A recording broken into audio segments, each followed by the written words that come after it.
Tá dando para ouvir? Tá, Manoel? Tá gravando. Tá ouvindo? Só que seu áudio tá um pouquinho baixo. Fala um pouco mais perto no microfone. Tá dando para ouvir bem? Tá ouvindo agora? Você tá sem voz, sem áudio. Tá um pouco baixo o seu áudio. E agora?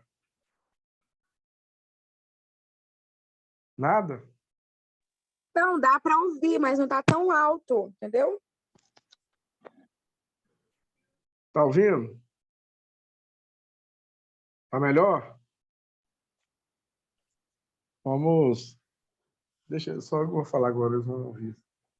Vamos fazer uma oração para a gente poder dar início à nossa aula?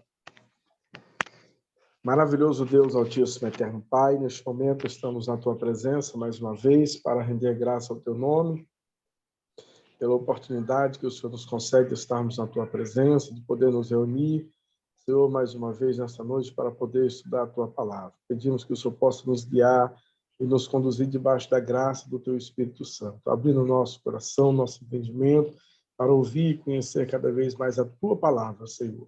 Assim, ora, Deus, entregando tudo nas Tuas mãos, pedindo que o Senhor venha abençoar cada aluno, abençoar as nossas vidas também, como instrutores, monitores, Senhor, do ensino da Tua palavra. Que o Senhor nos dê a luz e a graça do Teu Espírito Santo. Assim eu oro, meu Senhor, no nome de Jesus. Amém, Jesus. Amém. Meus queridos, eu quero, primeiramente, agradecer a Deus, né, pela oportunidade que a gente está tendo de retomar as nossas aulas.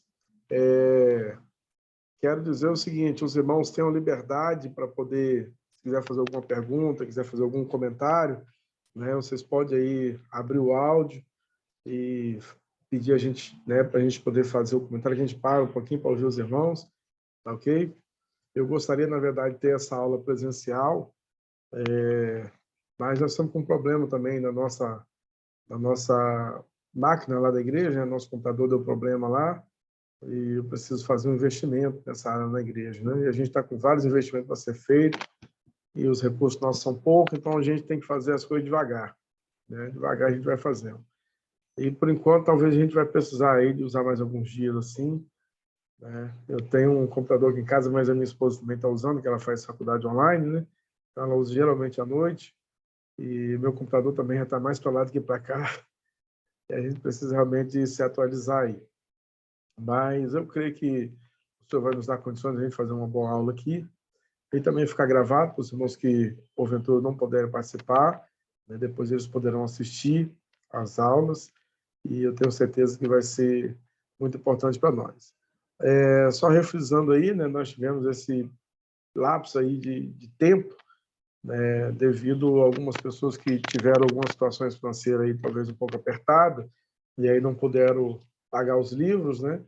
E como lá eles só entregam mediante dinheiro, não tem jeito, eu também estava meio apertado, senão eu teria comprado, depois o mundo acertava, e acabou que nós ficamos esses dias aí sem aula devido a esse problema, né? Mas eu peço até aos irmãos que tenham um pouco mais de atenção a isso, né? De repente, guarda um pouco aí do seu dinheiro, deixa de comer uma pizza, de comer um x-tudo aí, né? E guarda o dinheiro do livro para a gente poder não ter mais esses atrasos, que aí a gente não atrasa a nossa formatura também, né? Nós já estamos aí na metade do caminho, né? Estamos inaugurando hoje aí o 9º livro, né? São 18 livros, então falta apenas mais 9. Então nós estamos inaugurando a metade do caminho, e daqui a uns dias a gente já vai começar a conversar sobre formatura, sobre o culto de formatura, né? E com certeza vai ser bênção na vida de cada um dos irmãos que tem estudado e tem aí tido essa oportunidade, né, de aprender, de ouvir a palavra do Senhor. Pastor Wagner, Pai do Senhor, Pastor Wagner está aí no trânsito, né? Está indo para casa, está indo agora do serviço, graças a Deus. Senhor. Amém. Deus Está chegando abençoe. em casa já. Isso aí, vai com Deus. E Deus está abençoando a todos no nome do Senhor Jesus, né? Amém, irmãos? Então, nós vamos começar a nossa aula para a gente não perder tempo, tá? Porque agora eu virei dono de casa, né? Minha mulher resolveu me abandonar, foi embora lá para o Belém do Pará, viajou com a mãe dela, e aí eu virei homem de casa agora. Tive que sair mais cedo do serviço para poder vir ajeitar a janta e as coisas aqui para minha pequenininha aqui, a Laís, né? e para levar marmita amanhã, e aí é bênção de Deus, né? Só bênção. Amém? Então, muito bem, meus irmãos, nós vamos começar nosso módulo, né? Nosso nono módulo. O título é Cristologia e Pneumatologia, ou seja, são dois assuntos que são muito importantes, principalmente na igreja, porque muitas pessoas hoje, né, falam sobre Jesus como Deus, fala sobre Jesus como Cristo, fala sobre Jesus como Senhor, fala sobre o Espírito Santo, mas nunca tiveram uma aula sobre como isso chegou a ser incorporado na igreja, né? Quando começou essa ideia? Como que Jesus foi reconhecido como Deus? Como que o Espírito Santo foi reconhecido como Deus? Então, a pneumatologia é o estudo que vai falar sobre a questão do Espírito. Então, a gente vai falar aí inicialmente sobre Jesus, né? Os irmãos já devem estar com seus livros aí. E a gente vai estar primeiro falando sobre as duas unidades, né? Falando sobre a cristologia, a doutrina da pessoa de Cristo, que nós vamos falar hoje, e no segundo modo, no segundo estudo, teremos os estados de Cristo, seus ofícios e sua obra. Aí no terceiro e quarto módulo, nós vamos falar, terceiro e quarto unidade, né? Terceira e quarta unidade, nós vamos falar sobre a doutrina e a pessoa do Espírito Santo, e os atributos e a obra do Espírito Santo, né? Então, duas lições, dois estudos teremos sobre Jesus e dois teremos sobre o Espírito Santo. E aí a gente vai entender um pouco sobre como que aconteceu, né, para que fosse aceito pela igreja, como que aconteceu para que fosse aceito entre os cristãos, entre as autoridades eclesiásticas, né, a questão de Jesus ser identificado como Deus. Isso para nós, né, talvez do século 21, para a pessoa que talvez nunca estudou ou apenas leu a Bíblia, ele nunca vai conseguir descobrir. Ele nunca vai conseguir descobrir como que isso aconteceu, se ele apenas leu a Bíblia, né? Porque a Bíblia, você lê na Bíblia, primeiro que os pais da fé, né, os pais ali da igreja primitiva, né, os patriarcas da igreja primitiva ali, podemos assim dizer, né, para eles nunca foi difícil entender Jesus como Deus. Isso aí, eles, na mente, na ideia deles, eles reconheciam facilmente Jesus como Deus, como Filho de Deus.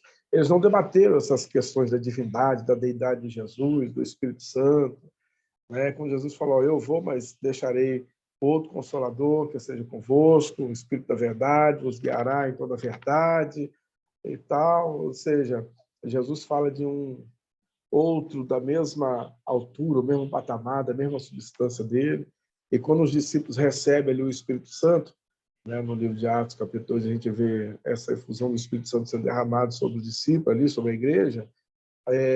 Para eles, aquilo ali foi uma grande renovação, né, até de ideal, de visão, e o Espírito Santo abriu os olhos e o entendimento deles, eles perfeitamente reconheciam o Espírito Santo como Deus. Só que lá na frente a igreja foi amadurecendo, e aí foram se multiplicando os teólogos, os filósofos, e outras interpretações teológicas, e até no meio da igreja mesmo, né? Tanto é que a igreja teve muitos problemas com essas questões filosóficas que se desenvolveram dentro da igreja, e aí gerou esses conflitos, né, que foram chamados de controvérsias, que era a maneira com que se interpretava a questão da divindade, a maneira com que se interpretava a questão de Jesus, quem era Jesus, qual era a sua matéria, né, quem era o Espírito Santo, e aí a gente vai, dentro desses 4 encontros, falar um pouco sobre isso aí, ok? Eu pergunto, alguma dúvida, alguma novidade para algum de vocês aí? Alguém quer falar alguma novidade sobre isso? Podemos seguir adiante? Sim. Então, vamos lá. A unidade 1. Unidade 1, Cristologia, a doutrina da pessoa de Cristo. Eu estou lendo aqui no meu computador, tá, que é melhor do que ler no celular, para mim. A gente vai chegando na idade depois dos 20 anos, vai perdendo um pouco a visão, né? Aí, vamos lá. Então, a Cristologia, a doutrina da pessoa de Cristo. Introdução. Observando a história da humanidade em todos os aspectos, como tempo e lugar, não é possível encontrar outra figura tão importante quanto a de Jesus de Nazaré, o desejado das nações, o Filho de Deus, com o objetivo de redimir a humanidade. Sua figura não foi somente luz para nos mostrar o mundo espiritual, mas também influenciou de forma positiva o comportamento social e a história final. A vinda de Cristo marcou até a contagem do tempo. Entretanto, muitos ideais e narrativas surgiram a respeito de Jesus Cristo, e a maioria das vezes sem nenhuma base sólida. Estudaremos nessa matéria o que Jesus Cristo apresentou nos evangelhos do Novo Testamento, como também a respeito... deixa eu só abrir aqui. Como também a respeito... Oi? Como também a respeito daquele que Cristo enviou. Como também a respeito daquele que Cristo enviou. Meu Deus, deixa eu desligar aqui o telefone. O presidente está me ligando aqui. Então, muito bem, cadê onde eu estava aqui? Jesus Cristo apresentou nos Evangelhos, no Novo Testamento, como também a respeito daquele que Cristo enviou, o Espírito Santo, para nos consolar e capacitar com virtudes necessárias para os propósitos de Deus na Terra. Então, aqui a gente observa, irmãos, dentro dessa questão, né, dessa unidade, a doutrina da pessoa de Cristo.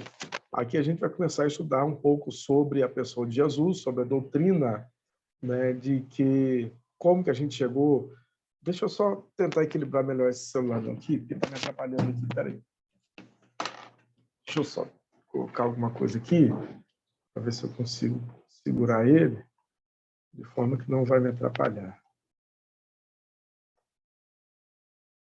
Deixa eu ver aqui.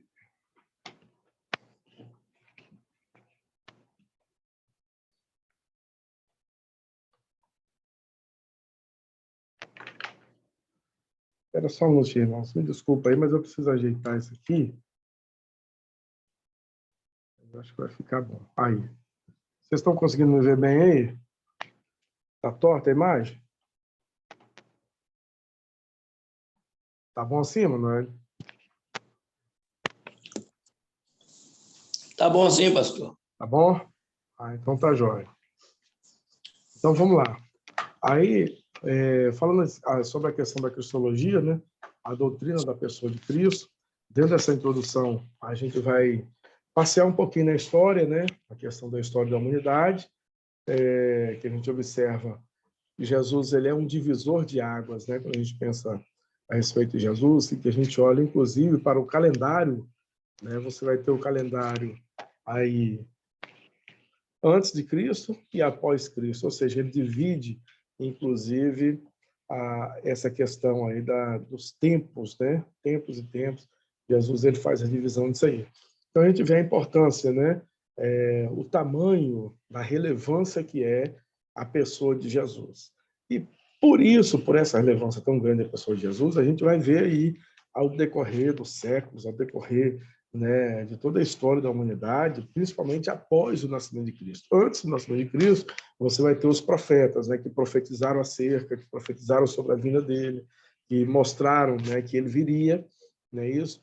E agora, após a sua vinda, quando a gente vê esse divisor de águas aí, o nome de Jesus entra para a história, vai dividir os eventos que aconteceram antes do seu nascimento e os eventos que aconteceram após o seu nascimento, né? Então, ele nasce num período em que ele copita para si a divisão da história, né?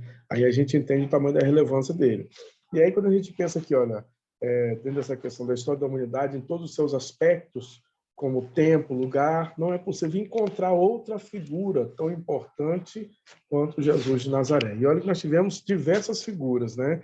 Hoje vocês têm, por exemplo, eu digo assim, vocês digo nós, né? A humanidade, nós temos aí homens que foram grandes influenciadores da história humana, né? Que tiveram grandes histórias que estão perpetuados na história, né? Como, por exemplo, Buda, Maomé, que é um grande, né?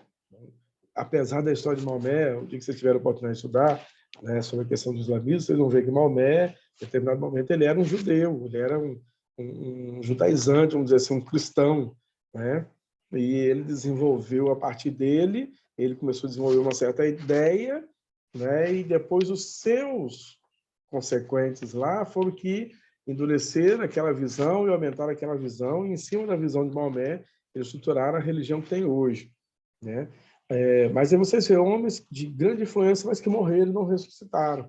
Aí já está o grande diferencial, o grande divisor de águas, né? Morreu e não ressuscitou. Jesus morreu, ressuscitou, né? E não morreu mais. Essa é a diferença. Algumas pessoas morreram, ressuscitaram em milagres, mas depois morreram de novo. Jesus não, ele é a primícia. Ele foi o único que morreu, ressuscitou e não morreu mais. Está à destra de Deus, né? Ou seja, ele usurpou, ele novamente, né? Tomou para si a sua glória que ele havia abrido mão uma vez, né? Abriu mão da sua glória para descer e estar entre nós. Depois ele novamente pega a sua glória, retém a sua glória novamente, estando agora ao lado de Deus e assim conduzindo, né, o cenário aí principalmente o cenário da pregação do evangelho da igreja, né, quando ele veio aqui para poder reconfigurar a visão que se tinha de Deus, a forma que se interpretava, para reconfigurar as escrituras, né, para poder abrir a porta da salvação a todos os homens, né, para quebrar as visões separatistas, para quebrar as visões exclusivistas, né, e para realmente desenvolver o propósito pelo qual Deus criou o homem, né, para que o homem pudesse adorar o Senhor e isso ser conhecido pelos quatro cantos da terra. Então, a gente observa o projeto de Deus, que a gente vai falar um pouco aqui, e aí a gente vai ver que ao decorrer dos anos essas coisas foram acontecendo, né? Vamos lá, o segundo slide fala sobre a cristologia, a doutrina da pessoa de Cristo. Aí nós temos os objetivos pedagógicos, ou seja, aquilo que a gente precisa aprender aqui, dentro desse primeiro ponto, dessa primeira unidade. Né? Então, nós temos compreender o que é cristologia. Né? Cristologia, logia vem de estudo. Né? Então, ou seja, nós vamos estudar acerca de Cristo. Precisamos entender a personalidade de Cristo e observar as falsas doutrinas levantadas acerca dele. E porque isso aí foram muitas as falsas doutrinas que se levantaram depois dos séculos, né? Aí precisamos também conhecer a real pessoa de Cristo, suas respectivas características e os nomes que lhes foram dados, que também é importante, né? A gente saber que Jesus teve vários nomes. Né? E aí a gente precisa saber por que esses nomes, quais eram as características que esses nomes traziam consigo. Isso é fundamental para a gente entender o discurso. Vamos lá, definição literal do que é cristologia. Cristologia é o estudo sobre Cristo. Sendo mais específicos, podemos dizer que é uma das disciplinas da teologia cristã que analisa e define a natureza de Jesus, a doutrina da pessoa e da obra de Jesus Cristo, com uma particular atenção à revelação, à relação com Deus, às origens, ao modo de vida de Jesus de Nazaré, visto que essas origens e o papel dentro da doutrina de salvação têm sido objeto de estudo e discussão desde o início do cristianismo. Os pontos aqui que a gente vai falar um pouco, né, sobre essa questão do estudo aqui de Jesus, da cristologia, nós vamos ver que os que são mais específicos, nós podemos dizer que, no caso, as disciplinas da teologia cristã, que é o que a gente estuda, né, porque tem outras teologias também que não são cristãs, né, a nossa teologia cristã, ela analisa, ela define a natureza de Jesus, é o que a gente vai falar, qual é a natureza de Jesus, né? E a gente vai analisar dentro do ponto de vista teológico, dentro dos concílios que estiveram acerca desse assunto, inclusive, né? O que é a natureza? Né? Qual é a substância de Jesus? Qual foi essa substância que ele foi feito? Né? E aí a gente vai discursar sobre isso aí. A doutrina da pessoa e da obra de Jesus Cristo são dois nomes, com duas funções diferentes. Né? Jesus tem uma função, Cristo tem outra função, e a gente vai falar sobre isso. Com uma particular atenção à relação com Deus. Qual relação tem isso com Deus? Não é isso? A questão das origens também, de onde vem, ao modo de vida do Jesus de Nazaré. Quando você fala o Jesus de Nazaré, qual Jesus você fala? Você fala o Deus ou você fala o homem?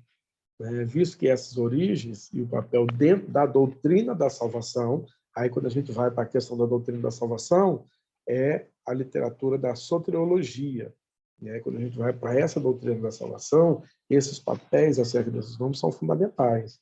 né? Então, isso tem sido objeto de estudo e discussão desde o início do cristianismo. Isso não é de agora.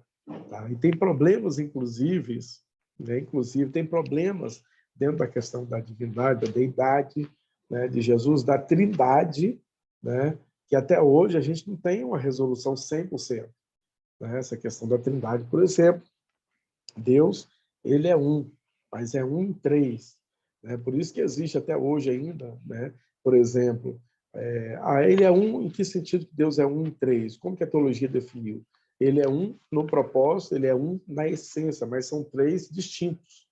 Né? Dessa forma foi que a majoritária teologia cristã desenvolveu. Mas tem outras linhas de raciocínio, por exemplo, a religião unicista, eles não creem Deus de forma da Trindade, eles creem Deus apenas como Deus Pai.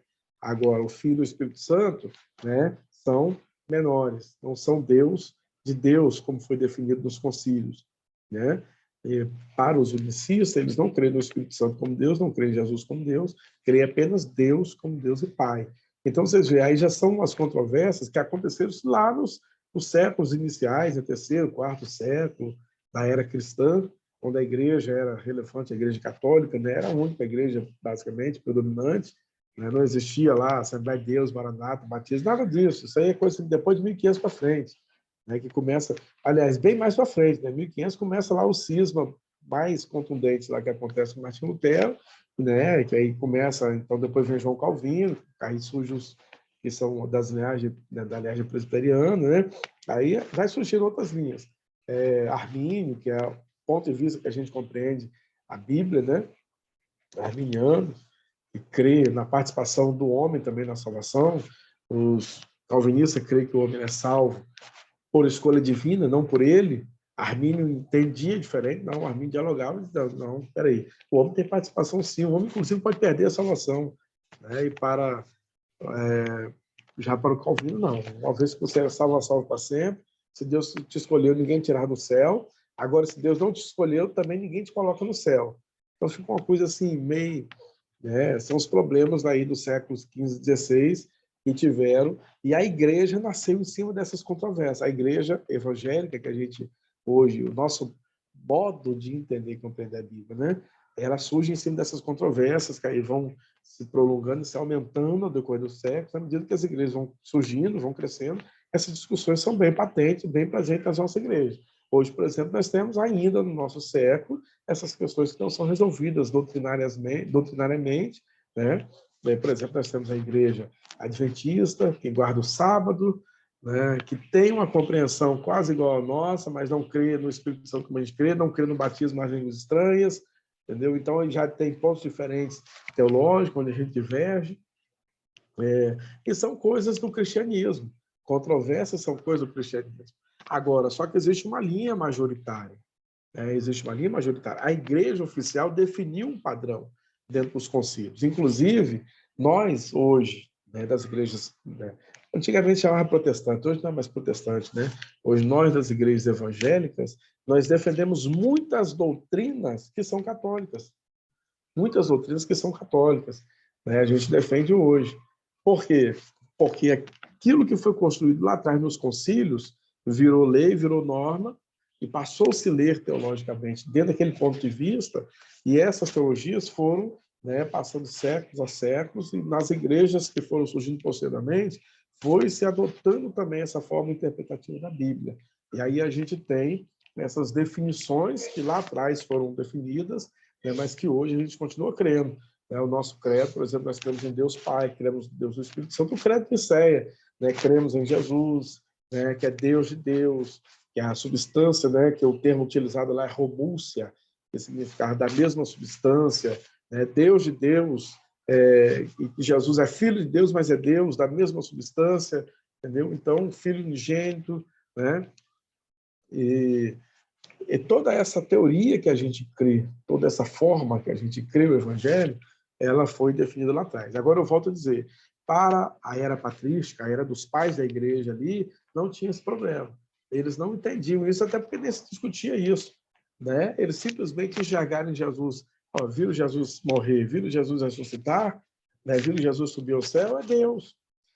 Andaram com Jesus, ele sempre falou, eu e o Pai somos um, quem vê a mim vê o Pai, e não tinha dúvida para eles. Né? Para os discípulos ali não tinha, tanto é que Paulo, quando escrevia, você pega as cartas de Paulo, de Pedro, você vê o Apocalipse, não tem dúvida nenhuma. Ali não havia questionamento se Jesus era Deus, não era. Todos compreendiam Jesus como Deus. O Espírito Santo atuando ali, fazendo a sua participação como Deus, também não tinha nenhum tipo de divisão. Agora, posteriormente, né, quando a igreja vai amadurecendo mais e que vão se multiplicando os filósofos e teólogos dentro da igreja, aí começam essas discussões, né, e discussões que algumas têm um cunho totalmente herético, né, e aí são taxados realmente como heresia pela igreja, pelo império, né, e alguns são até deportados, são excomungados da igreja, postos para fora, né, são exilados para poder morrer a ideia, né, porque essa ideia perturbava muito a cabeça dos cristãos. Tá? A igreja era uma igreja forte e esse bocado de definição ia trazendo confusão e o povo ia ficando sem entendimento. Então, tudo isso trazia muitos problemas, né, dentro da igreja. Né? Vamos lá, o próximo slide. Cristologia na história. Antecederam a chegada de Jesus à Terra algumas condições, ou seja, a vinda, porque meu computador está com um pedaço quebrado na tela, eu não consigo ver, ou seja, a vinda, é isso mesmo. A vinda não foi um mero acaso ou golpe de sorte, dentro das condições se destacam. Então, vamos lá, o que aconteceu, né? Antecederam a chegada de Jesus, ou seja, aquilo que aconteceu antes de Jesus vir à Terra. Primeiro, Deus implantou no coração dos homens a sua existência. Primeira coisa, antes de Jesus vir, Deus colocou no coração do homem a sua existência. E isso se nota quando ele escolhe um povo, também quando cumpriu o que fora dito pelos seus profetas. Aí a gente remonta lá para a história de Abraão. Né? Quando você pega lá Abraão, Deus escolheu Abraão e falou com ele, se revelou a ele, falou que faria dele um povo, e a história aconteceu. Né? Abraão saiu, segundo a palavra de Deus, e chegou no final, né? Foi parar no Egito, teve um momento de glória, mas depois virar escravo, se tornou um grande povo. Deus levanta Moisés, tira o povo e dá uma terra. Né? Então, ali o povo já passou a conhecer Deus, ou seja, Deus já entrou no coração desses homens. Esse povo já tinha uma missão, esse povo já tinha uma voz de Deus dentro deles. Né? Deus deixou clara a incapacidade do homem de se auto-salvar. Isso aqui é outra coisa também, né? É muito importante. Os grandes milagres aprovam isso, como a abertura do Mar Vermelho, o Rio Jordão, a derrota de Golias para o jovem, a queda de Babilônia, etc. Ou seja, ao decorrer dos anos da história, Deus ele foi trazendo ao coração do seu povo o entendimento de que, primeiro, Deus existe. E para o homem, para o judeu, aquilo ficou muito claro. Né? O temor de Deus foi grande no coração dele. E depois ele deixou claro que o homem sem Deus não conseguiria viver. Então ele precisava de Deus. Né? Como que Deus mostra isso? Por exemplo, quando tirou do Egito, Mar Vermelho, foi a primeira prova, né, do grande poder de Deus. Deus já havia manifestado 10 sinais no Egito. 10 sinais. Mas o povo estava vivendo no meio de uma multidão de egípcios que eram totalmente idólatras, né? Que existiam deuses para tudo. Cada uma daquelas pragas que foram direcionadas ao Egito, existia um deus no Egito que protegia aquilo. E como o povo nasceu e foi criado ali, o povo acreditava naquilo. Então o povo era politeísta. Aqueles hebreus que estavam ali no Egito eram politeístas. Eles criam naqueles vários deuses que existiam no Egito. Quando Deus usa Moisés e se revela a Moisés e fala com ele, usa Moisés para poder tirar ele, o povo já conhecia Deus, porque era um descendente de Abraão, mas já estavam adaptados a outros deuses, já estavam acostumados a viver com outros deuses. Quando ele sai para o deserto, o primeiro grande desafio deles foi o Mar Vermelho. Foi ali que Deus começa a mostrar para aquele povo que ele é Deus, único, verdadeiro. Primeiro que ele se mostrou maior e mais forte que os outros deuses. Nenhum outro deus do Egito pôde com esse Deus. Depois, o Mar Vermelho, Deus atravessa o povo e mata os egípcios dentro do Mar Vermelho. Então, isso é um grande sinal de que Deus realmente é Deus. E que o homem sem Deus ele não consegue atravessar o mar. Então, isso tem uma mensagem. Isso crava no coração das pessoas. E isso envolve o coração das pessoas. Isso envolve o coração das pessoas. Só um minutinho, irmão. Você quer jantar, Laís? Não. Liga para ela. Então, o que acontece, irmãos? E isso faz com que o coração, né, do povo, de forma geral, eles vai sendo edificado, vai sendo marcado, vai sendo cravado essa incapacidade humana diante dos grandes desafios, mas a capacidade divina diante dos grandes desafios.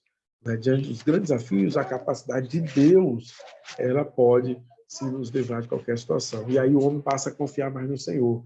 Né? Então, isso tudo foi uma coisa que Deus foi construindo no coração do povo. Né? Aí, depois, Deus implantou no coração dos homens a esperança da salvação. O povo aprendeu que todas as vezes que um problema chegava, Deus tinha solução. Pode ir lá. Deus ensinou ao povo que todas as vezes, né, Deus implantou no coração do homem isso, que todas as vezes que o homem tivesse um problema, Deus tinha solução para esse problema, por maior que fosse o problema. E olha, se a gente pensar em Israel sendo guardado e protegido por Deus por 40 anos no deserto, e depois desses 40 anos no deserto, né, e o povo sabendo o motivo que passou 40 anos, por desobediência deles próprios, né? Mas depois disso, Deus ainda dá uma terra que manda leite e mel, e ainda nessa terra, Deus dando estratégia e força e condição, e esse povo conquistando essa terra, dia após dia, conquistando. Então, isso é muito soberano. Né? Isso foi coisa que foi marcando o coração do povo, isso foi transformando esse povo. Então, o povo que saiu do Egito morreu pelo deserto, mas os filhos deles, os descendentes, né, eles não tiveram aquela experiência dos deuses, não tiveram aquela experiência lá, né, do politeísmo. Eles foram se transformando monoteísta pelo caminho do deserto. Né? Foi crendo em apenas um Deus. E aí Deus foi estruturando isso. Só que ainda assim eles eram descendentes. Né? Mesmo que nasceram no deserto, mas os seus pais estavam ali. Né? Então, conhecia a história dos seus pais. Os pais foram morrendo, mas eles foram conhecendo a história dos pais. Foram conhecendo as culturas. Né? Embora estão vivendo em uma cultura totalmente diferente, que era a cultura do deserto. Viver a cultura do deserto é diferente de viver a cultura do Egito. Né? No Egito, você não precisava caminhar. Você estava aqui. Agora, no deserto, não. No deserto, você precisa caminhar. No deserto, você precisa caminhar. Então, essa era a diferença. Né? Vamos lá, vamos dar uma avançada. A lei, os profetas, suas profecias e o cativeiro. A partir de um homem, Deus criou um povo para ser seu. Organizou este povo dando-lhes a lei de Moisés. Consagrou profetas e deixou claro para a humanidade o cumprimento de suas profecias.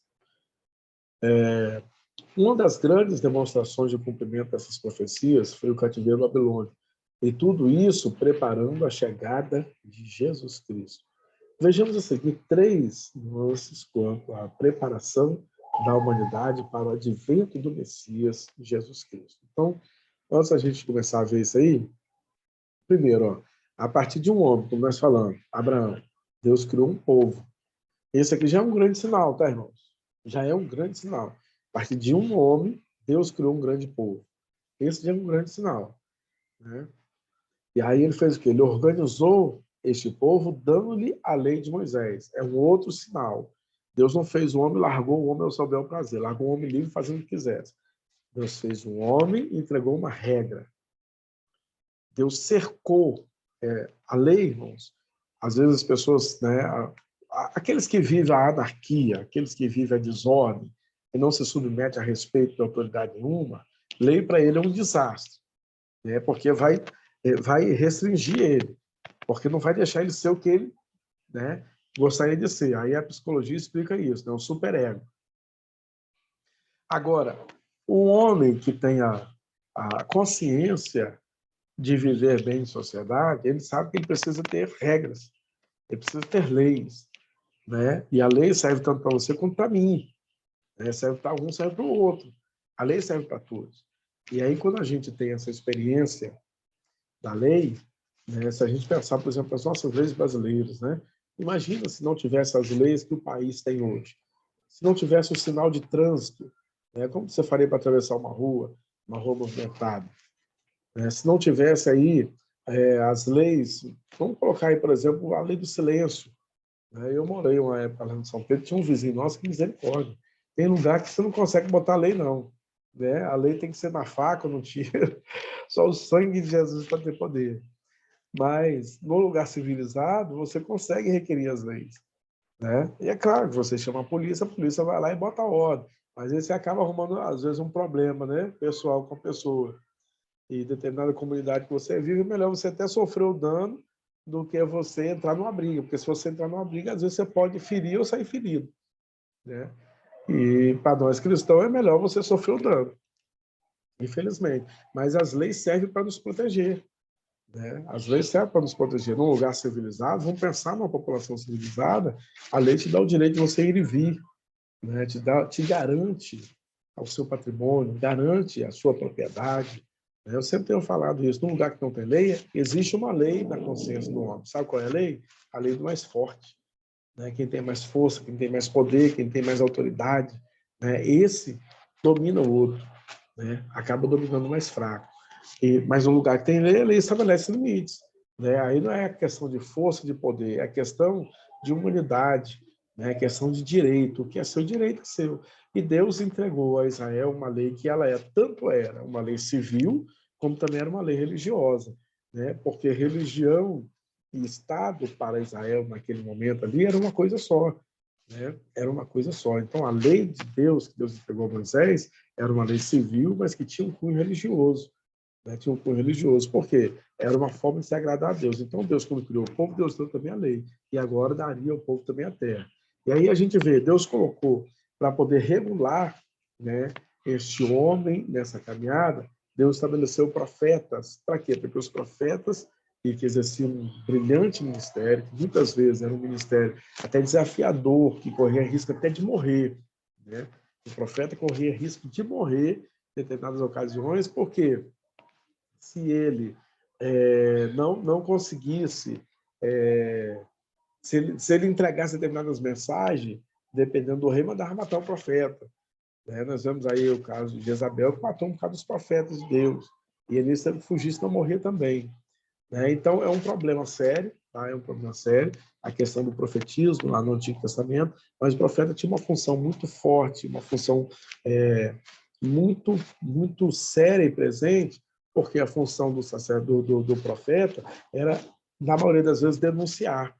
Né? Então, o profeta denunciava as ilegalidades, denunciava os abandonos, denunciava as injustiças, né? Tudo aquilo que às vezes ia contra a vontade soberana de Deus, quando havia um esquecimento ali do sagrado, o profeta é quem denunciava, era ele que tinha incumbência para poder assim agir em nome de Deus. Né? Então, Deus estabelece profetas, diferente do modelo que a gente tem hoje, né? Não existia em cada esquina um profeta ali pulando, sapateando, não. O profeta tinha até um estilo de vida diferente, né? Estilo de vida diferente, e ocasiões que Deus usava os profetas, né? Diversas ocasiões diferentes uma da outra, e Deus usou profeta dos reinos, Deus usou profeta no meio do povo, Deus usou profetas no cativeiro, Deus usou profetas no templo, né? Deus tinha um profeta para cada lugar. Deus tinha um profeta que falava a língua do rei, profetas inteligentes. Deus tinha um profeta simples, do povo, boiadeiro, vaqueiro, mas que falava a língua do povo, né, e o povo entendia. Deus tinha profeta lá no cativeiro, né, que estava preso também, mas estava profetizando. Então, Deus tinha profeta de todo jeito. Para cada situação, Deus tinha profeta. Né? Aí, muito bem.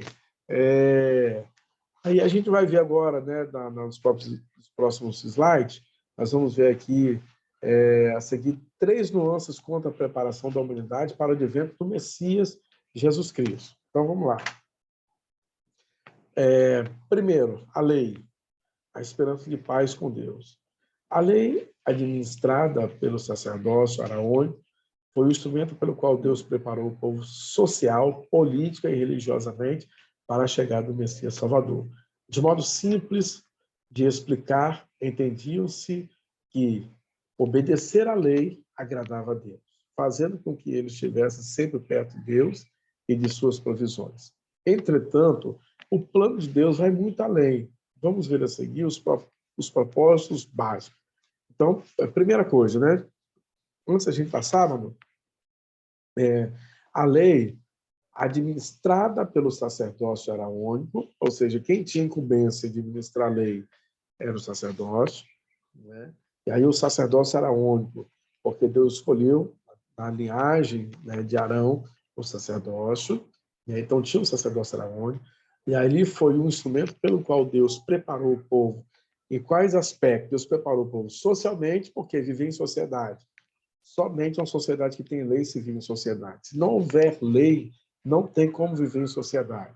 Então, primeira coisa, para viver em sociedade, aí você tem lá, né, diversos aspectos sociais ali, por exemplo, até a lei do perdão, né? Até a lei do perdão, Deus estabeleceu ali. Também a questão, né, de não roubar, a questão de não adulterar, tudo isso é aspecto social. Né? Aspecto social é a proteção da família. Quando Deus diz não adulterarás, né, o adultério, aí a gente fala um pouco sobre adultério, que é a questão ali, no caso da relação de alguém que era comprometido, que era casado, e só quem adulterava na época, né, se entendia, o entendimento que se teve à época, é que a mulher ela era uma propriedade do homem, então, se ela traísse o marido, ela cometia adultério. E quem aceitava com ela cometia adultério contra o marido. Né? Contra o marido. Por quê? Porque ela era propriedade dele. Entendeu? E aí, quando Deus diz para não adulterar, e ele faz o que com isso? Ele preserva a família. Isso é social. Né? Isso é social. Ele preserva a família. Quando diz para não roubar, ele preserva o seu patrimônio. Né? Ele preserva aquilo que você conquistou. Não é isso? E agradar a Deus é cumprir a lei. Então, quando o povo entende isso de forma bem simples e fácil, eu preciso agradar a Deus. Como eu vou agradar a Deus? Vou cumprir a lei, vou cumprir aquilo que Deus estabeleceu. A questão política, da mesma forma, Deus estabelece, né, princípios políticos ali de administração, também princípios religiosos, que são as leis cerimoniais, né, os rituais que existiam na época, para o oferecimento a Deus, né, pelos cultos prestados. Então, tudo isso estava embutido dentro da questão da lei, e tudo isso preparava o quê? A chegada do Messias, o Salvador. Veja bem, irmãos, nós estamos apenas fazendo uma introdução aqui para depois a gente chegar na palavra Messias. O que era o Messias? Quem era o Cristo? O que é isso? Né? Mas a gente está vendo um cenário que Deus foi preparando, preparando. E aí os profetas também, sempre, vez ou outra, estavam profetizando acerca disso. Lá no próprio Gênesis, né, no capítulo 3, lá o verso 15, o próprio Deus já diz, olha, da semente da mulher virá um, né, que pisará a tua cabeça. A tua descendência ferirá o calcanhar, e ele ferirá a sua cabeça. De quem Deus estava falando? De Jesus. Ali Deus estava falando de quem? Da cruz. Porque não foi ali, não foi a serpente que enganou, não foi ali o pecado, nasceu ali. Então o pecado seria destruído, seria pisado por um descendente da mulher. Né? Quem é esse que tinha poder para destruir essa serpente maligna? Para pisar a cabeça da serpente? Foi somente Jesus. Nós tivemos diversos homens brilhantes na Bíblia, mas que nenhum deles sustentaram até o final uma vida ilibada, nenhum deles sustentaram até o final condições suficientes para poder redimir e resgatar a humanidade. Nenhum deles. Nenhum deles. Nenhum dos grandes profetas, nem Moisés, nem Elias, né, que não provou da morte, né, nenhum deles não conseguiram alcançar esse status. Né? Somente Jesus foi quem teve essa condição, né, de subir a cruz, né, ser ferido no calcanhar, mas ele pisar a cabeça da serpente, venceu a morte, venceu o pecado, né, e aí ele nos dá o direito à vida eterna, à salvação. Então, essa preparação do Messias, ela vem acontecendo no decorrer de todos esses acontecimentos, né, ele vem acontecendo. Vamos lá. Então, os 3 propósitos básicos da lei. O primeiro propósito básico da lei é revelar e fazer o homem compreender o caráter da santidade de Deus, e, consequentemente, desafiá-lo a ser santo como ele é. Ou seja, quando Deus escreve uma lei e diz, olha, eu quero que seja assim, assim, assim, assim, isso demonstra o caráter de quem escreve, o caráter de quem quer que seja assim. Isso é fácil compreender, isso é muito fácil. Por exemplo, se a pessoa tem um estilo de vida, você vai perceber pela fala dela o estilo de vida. Você vai perceber pelo gosto dela o estilo de vida. E quando Deus estabelece uma lei que ela é moral, ela é civil, ela é religiosa, ela protege, ela guarda, e ela preserva, né, inclusive, né, dentro do aspecto religioso, por exemplo, Deus não se abrir espaço para adorar outros deuses. Deus não se mistura, Deus não divide a sua glória com ninguém, ele é único. Né? Ele é único. Então, quando tudo isso vai acontecendo, vai mostrando o caráter da santidade de Deus. E aí, consequentemente, desafia a quem está vivendo sobre essa fé a também se tornar santo.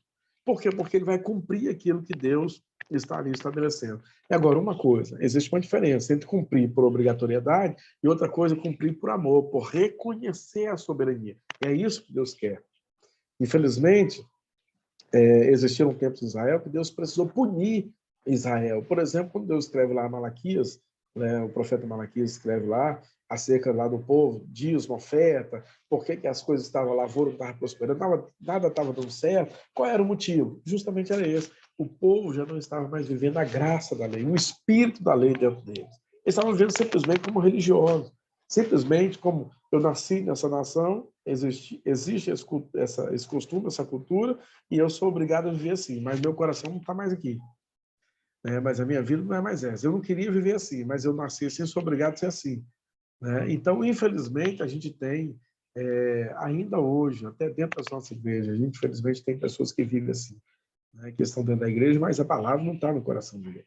Está dentro da igreja porque, às vezes, nasceu na igreja, ou porque, às vezes, o marido está, ou porque, às vezes, a mulher está e obriga ele a ir. E essas são pessoas que vivem e burlam a lei sem nenhum ressentimento. Entendeu?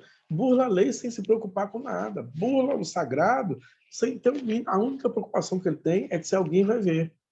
Entendeu? Se alguém vai ver, porque se alguém ver, aí dá problema. Mas se ninguém ver, acabou, tá tudo certinho. Ou seja, porque a lei já não está dentro do coração, já não tem mais o espírito da lei dentro dele. Da lei de Deus. E quando eu falo a lei de Deus, eu falo hoje da Bíblia, eu falo hoje da palavra soberana de Deus. Então, nós, como igreja de Deus, a gente precisa ter isso muito vivo e aceso no nosso coração. Olha, irmão, nós somos falhos, o ser humano peca mesmo. Agora, qual é a sua atitude quando você peca? Aí está o diferencial. Tem arrependimento, tem humildade para poder reconhecer a falha, tem humildade para poder voltar atrás, para inclusive abandonar a falha, para pedir perdão, para poder seguir para frente, sem olhar para trás. Essa é a diferença do que aquele que simplesmente peca, fica quietinho, peca lá, fica quietinho, peca escondidinho, tal, e ninguém está sabendo, e ele fica ali bonitinho, igual um ovelhinho no meio dos outros, mas no coração não tem nada. Então, o propósito da lei, um dos propósitos da lei, é fazer com que o homem compreenda o caráter da santidade de Deus. Deus tem um caráter santo, e para a gente entender e viver a participação dessa santidade, a gente precisa amar a palavra de Deus em todas as coisas. O segundo ponto aqui é mostrar ao homem o seu estado pecaminoso. Esse também é um ponto que eu acho importantíssimo, porque Paulo disse, se não fosse a lei, ele não conhecia o pecado. E realmente, o que nos faz conhecer o nosso estado de pecado é a própria palavra de Deus, que nos mostra o nosso pecado, que nos mostra a nossa falha, que nos mostra o nosso erro. Porque se não fosse a palavra de Deus, como é que a gente conhecia se ele estava errado ou não? Então, esse é um ponto fundamental. Mostrar o homem que nós somos. Quando a gente olha para a palavra de Deus, a gente olha para dentro de nós, e a gente vê o tanto de falha que às vezes a gente comete, a gente começa a entender o homem falho que nós somos e o quanto que a gente precisa da misericórdia de Deus, da graça de Deus. Olha, irmãos, isso é muito sério. Isso é muito sério, porque muitas pessoas hoje se afastam de Deus justamente por ele não fazer essa autoanálise dele mesmo, de reconhecer o quanto que ele precisa do Senhor, e por isso, por ele não fazer essa análise, ele vai se distanciando de Deus e nem percebe que ele está distanciando do Senhor. E aí isso é muito desafiador para nós. Vamos lá, o terceiro ponto. Desafiar o homem à constante obediência. Esse é um dos propósitos básicos da lei. Fazer com que o homem constantemente viva essa vida de devoção, de obediência. E isso é divino. E isso tem um propósito também. Tem um propósito na palavra de Deus. Quando a gente olha para nós, a gente enxerga o quão miserável pecador que somos. E a Bíblia diz que se não fosse a misericórdia de Deus, nós já seríamos consumidos. Então a gente precisa, sim, dessa graça do Senhor. Tá bem? Vamos lá, o segundo ponto. Os profetas, suas profecias e a esperança messiânica. A predição de que Cristo viria se nota desde a queda do homem, como também vários profetas predisseram a chegada do Redentor. Os profetas e as profecias foram essenciais para a preparação e a esperança de Cristo. Isso fica notório já no Novo Testamento. Quando Filipe encontrou Natanael e disse, achamos aquele sobre quem Moisés escreveu na lei e a respeito de quem os profetas também profetizaram, Jesus de Nazaré, filho de José, em João capítulo 1, e o verso 45. A gente começa a falar um pouco aqui, avançando, sobre os profetas, Os profetas, suas profecias e esperança messiânica. não se teve momentos mais esperançosos de um Messias do que senão quando nos cativeiro ou quando nos afastamento de Deus, quando levantaram-se um rei ímpio, né, um rei tirano no meio do povo de Israel, e que apartava a fé do povo, trazia os balins para o templo, né, trazia os astarotes, trazia os postes ídolos, né, se encurvavam ao deus Baal, as adorações, né, litúrgicas dos cultos da fertilidade, né, onde existia ali, na verdade, um grande bacanal, vamos dizer, né, porque se cultuava a fertilidade e com a esperança de que aquela produção sexual ali fertilizasse também nas suas plantações, nos seus gados, né? Então esse era um ritual, uma liturgia que se tinha acerca aí desses cultos pagãos. E quando pegava um rei desviado, um rei que não tinha temor de Deus, não tinha a palavra no coração, ele trazia isso para a cultura, trazia para o povo.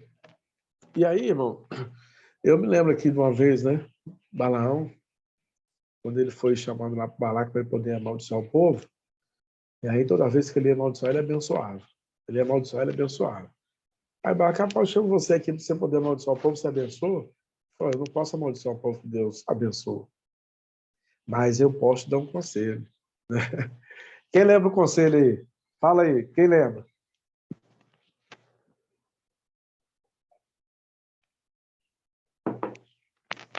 Ninguém? Cadê o pastor Wagner?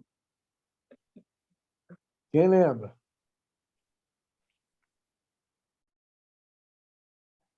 Ninguém lembra? Ou ninguém está ouvindo aí? Essa parte aí, Manoel não viu na novela. É. Pois é. O conselho foi o seguinte, ó, eu não posso amaldiçoar, mas pega e semeia um bocado de mulher no meio desses homens aí, para que você ver o que vai dar. Mas não deu outra. Foi só ele pegar e semear um bocado de mulher estrangeira no meio do povo lá, pronto, os homens perderam tudo a cabeça. Né? Então, o que acontece? Daí a gente vê, né, quando um mau governo, quando um mau rei, ele assume, ele pode levar o povo a desviar. Quando um mau líder assume, ele pode levar um povo a desviar. Infelizmente, isso é uma verdade. Né? E aí a gente tem aqui os profetas e suas profecias e esperança messiânica.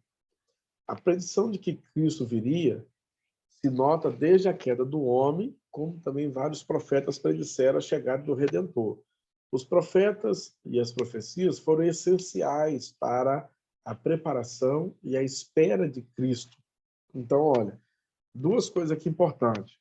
Predição de que Cristo viria. Depois a gente falar o que é o Cristo, quem é o Cristo, né? Mas, a princípio, a predição que ele viria se nota desde a queda do homem. Você vê lá em Gênesis que viria um que pisaria a cabeça da mulher. Né? E vários profetas ao decorrer disso também foram falando sobre um Redentor. Vai vir um Redentor. O próprio Moisés falou, vai vir um que eu não sou digno, né? Nem desatar a sandália de seus pés. Ou seja, o próprio Moisés, ele via um outro libertador que seria maior que ele. E olha que Moisés é o grande Moisés. Até hoje, para Israel, Moisés é o grande, porque foi ele que tirou o povo do Egito. Né? Então, dizendo assim, teoricamente, toda essa glória cai sobre Moisés. Sobre Deus, primeiramente, depois sobre Moisés, o grande profeta, o grande homem de Deus que foi lá e tirou o povo. Só que o próprio Moisés dá testemunho de um que vai ser maior que ele. Ou seja, até Moisés esperava aquele que seria maior. E aí a gente tem que essas profecias elas foram essenciais para a preparação e a espera de Cristo. Né? O nome Cristo, até então, não tinha rosto. Né? Ele ganhou rosto com a vinda de Jesus, mas até então não tinha rosto. Né? Mas se esperava um Cristo, se esperava um resgatador, se esperava um redentor, se esperava um salvador. Né? Ele não tinha rosto. Então, muito bem, isso fica notório no Novo Testamento, quando Filipe ele encontrou Natanael e ele disse, achamos aquele sobre quem Moisés escreveu na lei e a respeito de quem o profeta também profetizava, Jesus de Nazaré, filho de José. Por quê? quando o menino nasceu, né? Então, a gente tem aqui cumprimento da profecia, e agora, essa profecia desse Messias começa a ganhar rosto. Ele ganha o rosto com o nascimento de quem? O nascimento de Jesus, né? Então, por quê? Porque tudo convergeu para Cristo. Aí a gente tem a história de Maria, né? A história de José, os anjos que apareceram, né? A Maria, depois apareceu o José.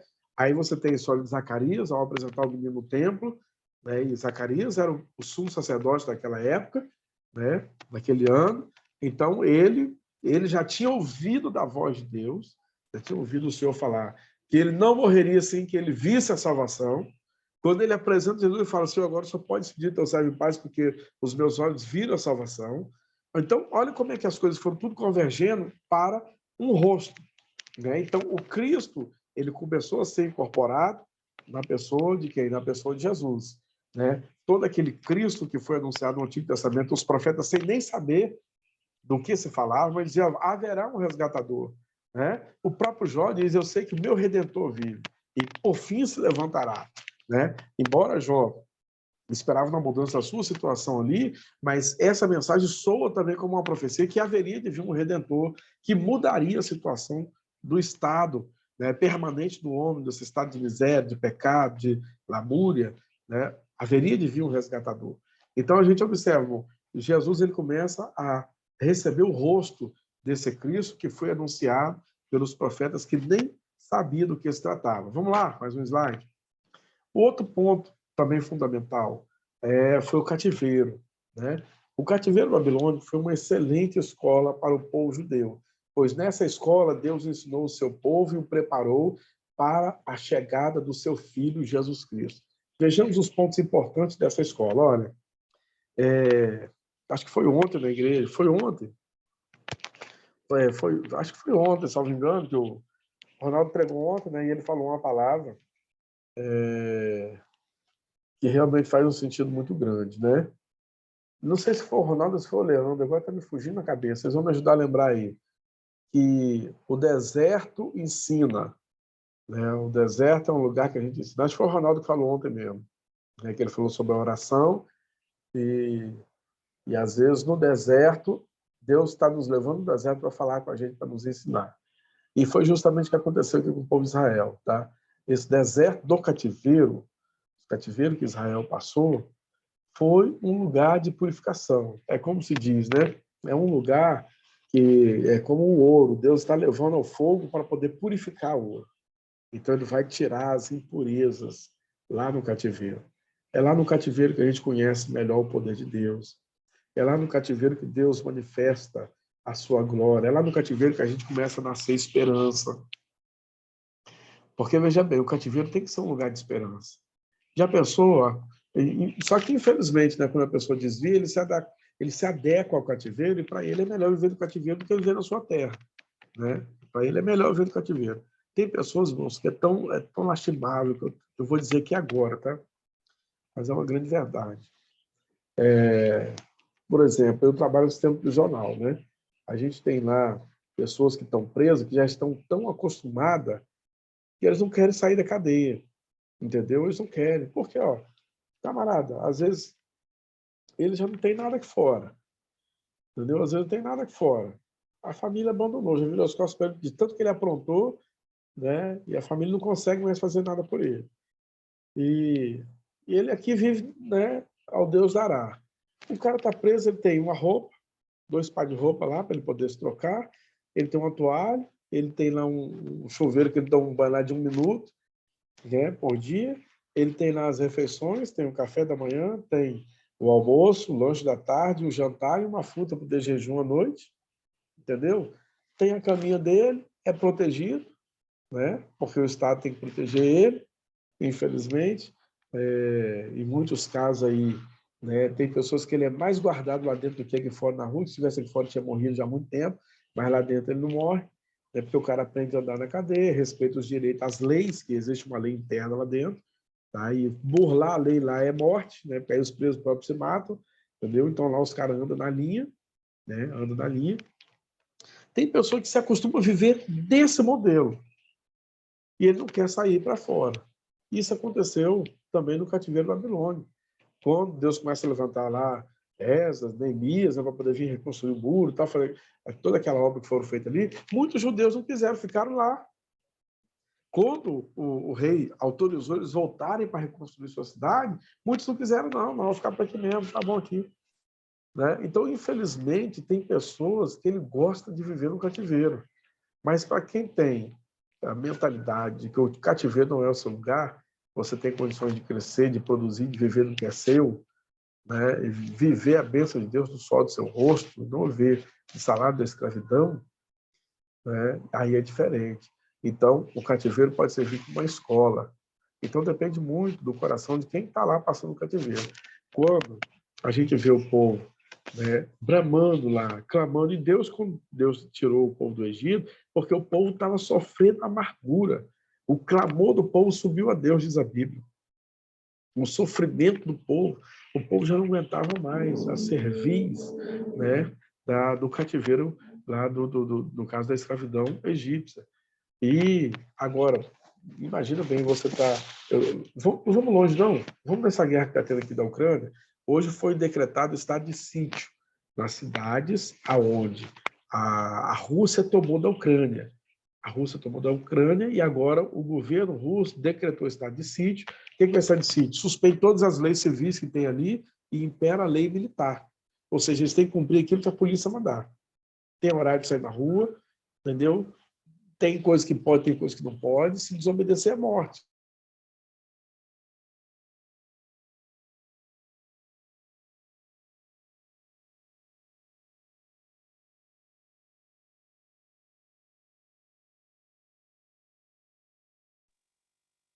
Oi,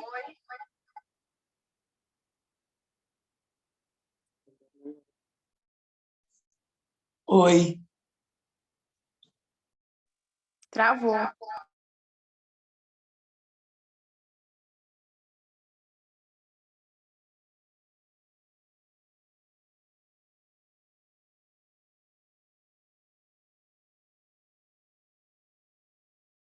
Aí nós estamos aqui. Tá ouvindo? Tá dando para tô ouvir? ouvindo. Dá para Beleza, então ouvir. vamos lá. Então vamos Ele foi lá. pegar o O cativeiro café, por babilônico. isso que caiu a transmissão. Ele foi pegar o café. Aproveitei o caminho, já está aqui do lado, aqui, ó. Oh, meu Deus. Eu fui Então pegar o vamos lá. neguinho da saia vermelha. É, é isso aí. Então vamos lá. O cativeiro babilônico ele foi uma excelente escola, né? E como eu estava falando aí com respeito à guerra, pensa bem nas pessoas que podiam, né, ir e vir ontem, ir e vir em qualquer lugar. Hoje foi decretado o estado de sítio, eles não podem mais. As pessoas têm que ficar dentro da sua casa, estão regidas por um regime ditatorial, por uma autoridade militar que está sobre eles. Né? E se ele fugir do regime, ele é morto. Né? Então, isso significa cativeiro. Israel estava assim, só que para Israel foi pior. Né? Israel foi arrancado da sua terra e foi levado para terras estrangeiras.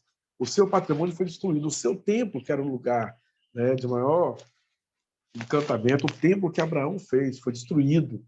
Né? Foi destruído. Então, a gente vê toda essa história de destruição, isso tudo mostrou para Israel uma coisa: poxa, por que nós estamos aqui? Aí Deus levanta um profeta e fala: sabe por que vocês estão aqui? Por causa disso. Nós estudamos na lição da escola dominical, semana passada, sobre Ezequiel profetizou, ele falou: é chegado o tempo. Né? Já tinha sido anunciado pelos profetas, eu digo, agora chegou o tempo, agora é a hora do cativeiro. Ou seja, então o povo caiu no cativeiro, não foi enganado. Né? Deus havia mostrado, havia falado diversas vezes por diversos profetas, até chegar o grande dia onde o povo caiu em cativeiro, né? E aí você vê o filho ser arrancado do pai, ser arrancado da mãe, né? Aí você vê a destruição, aí você vê a perca, aí você vê o empobrecimento da noite para o dia, você vê o próprio rei, ficou escravo mais de 20 anos, né? O rei perdeu o reino, perdeu tudo, o povo perdeu a sua glória, perdão, e tudo isso em nome de quê? Em nome da desobediência. Aí o cativeiro faz o quê? O cativeiro molda. O cativeiro mostra à pessoa que aquele caminho que ele andava é um caminho que leva a uma destruição, talvez não era essa a vontade dele. E aí vamos ver outros pontos aqui importantes dentro dessa questão do cativeiro. Primeiro, O cativeiro e as lições para o povo. A questão da adoção do monoteísmo. Veja bem, irmãos, ainda embora Israel, né, aquele Israel totalmente monoteísta lá do Egito não era mais, por quê? Porque ele havia morrido pelo caminho do deserto, mas os seus filhos ainda ficaram com aquele espírito monoteísta. E desenvolveram no decorrer dos tempos esse espírito. E eu digo que isso também está muito ligado à humanidade, né? Porque os pecados da humanidade, irmãos, são pecados assim, que realmente o homem, o ser humano em si, é difícil de lidar. É por isso que a gente precisa de leis que nos regem, que nos dominam, que nos governam. Inclusive, a lei de Deus tem que estar dentro de nós, dentro do nosso coração, senão o homem em si, irmão, ele livre dos olhos, ele comete loucura, né? Ele comete coisas assim, abomináveis. Né? Por isso que a gente precisa ter a lei de Deus. E aí a gente vê, o cativeiro mostrou, né, a questão do monoteísmo, a adoção do monoteísmo. Desde então, Israel se conscientizou de que os deuses pagãos os levou à ruína e o Deus verdadeiro os resgatou como havia aprendido. Ou seja, embora os deuses, né, que eles subentendiam assim, que cada cidade tinha um Deus, então se o meu Deus, que protege a minha cidade, perdeu a batalha na guerra para outra cidade, é porque o Deus da outra cidade foi mais forte que o meu. E aí o que Israel entendeu? Quando eles foram tirados da sua terra, então isso quer dizer que Deus perdeu a batalha. E o Deus daquela cidade ganhou a batalha. Né? E aí Israel ficava ali desprovido de um Deus. O que Daniel, quando orava, ele virava para o lado de Jerusalém? Porque se entendia que o Deus do povo estava na cidade do povo. Né? Entendia um Deus limitado, ao espaço. Então Deus estava limitado ao espaço. Eles viravam para Jerusalém, porque Deus está lá em Jerusalém. Né? Não se tinha essa compreensão de que Deus ele é onipresente, a compreensão de que Deus era local. Então, se Deus perdeu a batalha, se eu perdi a guerra, é porque Deus perdeu a batalha.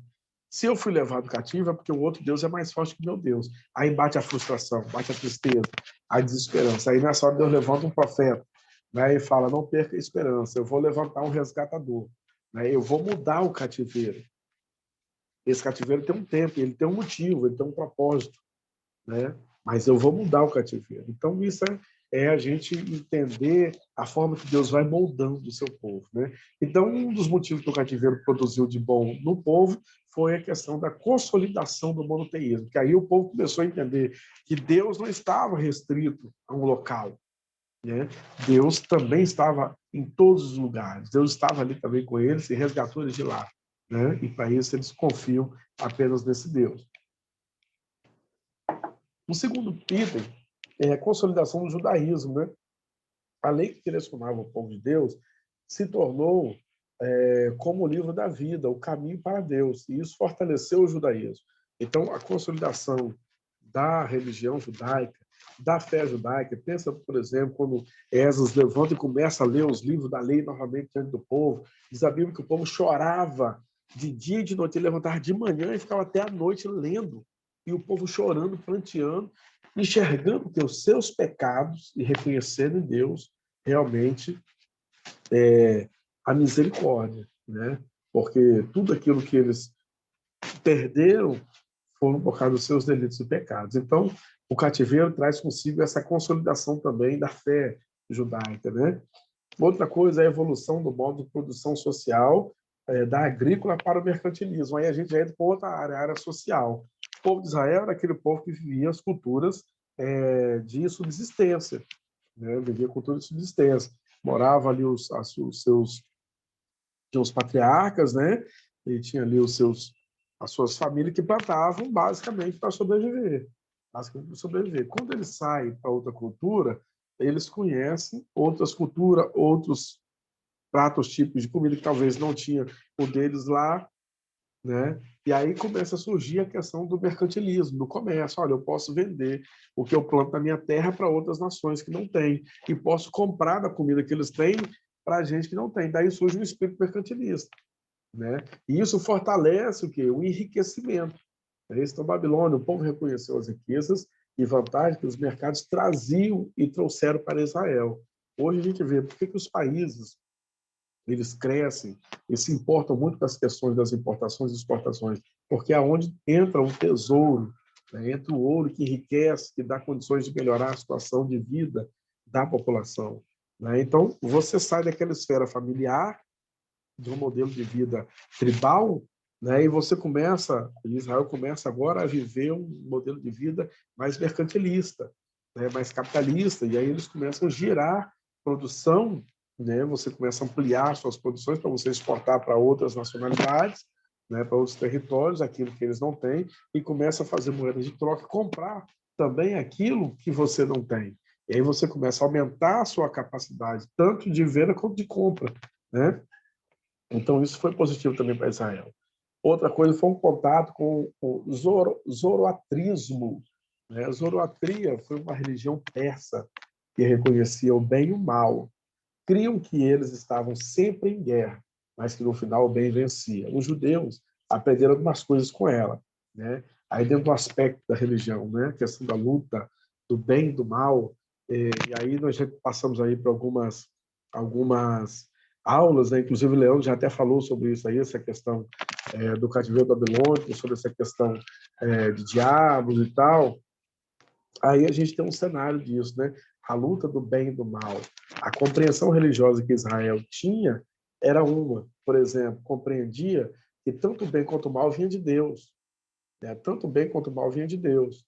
Tanto é que Davi, né, lá no seu reinado com Saul, aquela coisa toda lá, antes de Davi se tornar rei, que Saul ficava, hoje a gente entende, Saul ficava oprimido, né, mas a Bíblia diz, vinha um espírito mal da parte de Deus.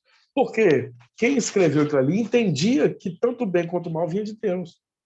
Se fosse hoje alguém escrevendo aquela história, ele dizia, Satanás entrava em Saul e Davi, com o Espírito de Deus tocava e o Espírito demoníaco saía.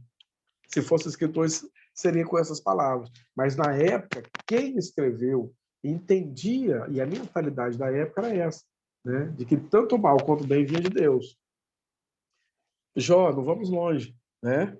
Quem produziu o mal em Jó? Foi o diabo, mas eles entenderam que o mal vem de quem? Vem de Deus, porque se entendia que tudo vinha de Deus, né? E aqui a gente vê essas religiões, zoroatrismo, né? Elas fizeram com que os judeus também enxergassem que existia o mal, né, fora de Deus. E não era Deus o proporcionador do mal, né? Deus poderia até, sim, cobrar como estavam cobrando deles, mas nem todo mal vinha de Deus, né? E aí Leandro já falou muito bem sobre isso aí. Outra coisa, o surgimento do rabinato. A expressão rabi, que significa mestre, foi conhecida lá no cativeiro, né? Então, olha, eles acabaram crescendo, né, nessa questão do mestre, né? Conheceram isso em cativeiro, essa expressão, o rabinato. E isso se tornou, vamos dizer assim, um título de tão grande importância que isso se tornou um ofício em Israel. Ser mestre não era para qualquer um. Ser mestre não era uma coisa que a pessoa chega, hoje eu sou mestre, vai lá e bota uma camisa e sou mestre. Não, não existe isso, né? Ser mestre era ser dotado de um grande e excelente conhecimento. É uma pessoa que tinha uma vida voltada para os estudos, para o conhecimento, para o saber, né? E aí, como a gente vê, Jesus foi chamado de mestre, né? Foi chamado de rabi, rabone, né? Que quer dizer mestre, porque dado o grande conhecimento, o grande saber que Jesus tinha, ao modelo de vida que Jesus vivia, né? Então, são expressões também que vieram aí do cativeiro. Vamos lá. Teoria sobre Cristo. Desde o início do cristianismo surgiram muitos pontos de vista errôneos sobre a pessoa de Jesus. Vejamos a seguir algumas ideias heréticas sobre a pessoa de Jesus Cristo. Então, a questão do cristianismo, aí a gente começa a falar especificamente sobre o tempo de Jesus ali, né? No início, surgiram muitos pontos de vista errôneos sobre a pessoa de Jesus. Aí a gente vai falar sobre algumas heresias, né, acerca da pessoa de Jesus. A doutrina herética é de Ebion. Ebionismo, está escrito, eu não consigo mais ler aqui no grego, eu estava fazendo faculdade, eu até li isso aí, né? Mas agora eu já esqueci tudo. Mas significa ali pobres, né? Mas a gente lia isso aí, deixa eu tentar ver se eu consigo lembrar aqui. Deixa eu ver aqui. Não lembro mais não. Mas a gente lia, né, a tradução, lia e traduzia, né? Mas depois você abandona e já é outro jeito, né? Mas vamos lá. o hebionismo, né? Os pobres, reconheciam Jesus como figura importante, mas não divina. Hebionismo se refere a diversos movimentos de cristãos de origem judaica que surgiram a partir do segundo século da era cristã. Veja bem, eu quero que vocês entendam uma coisa.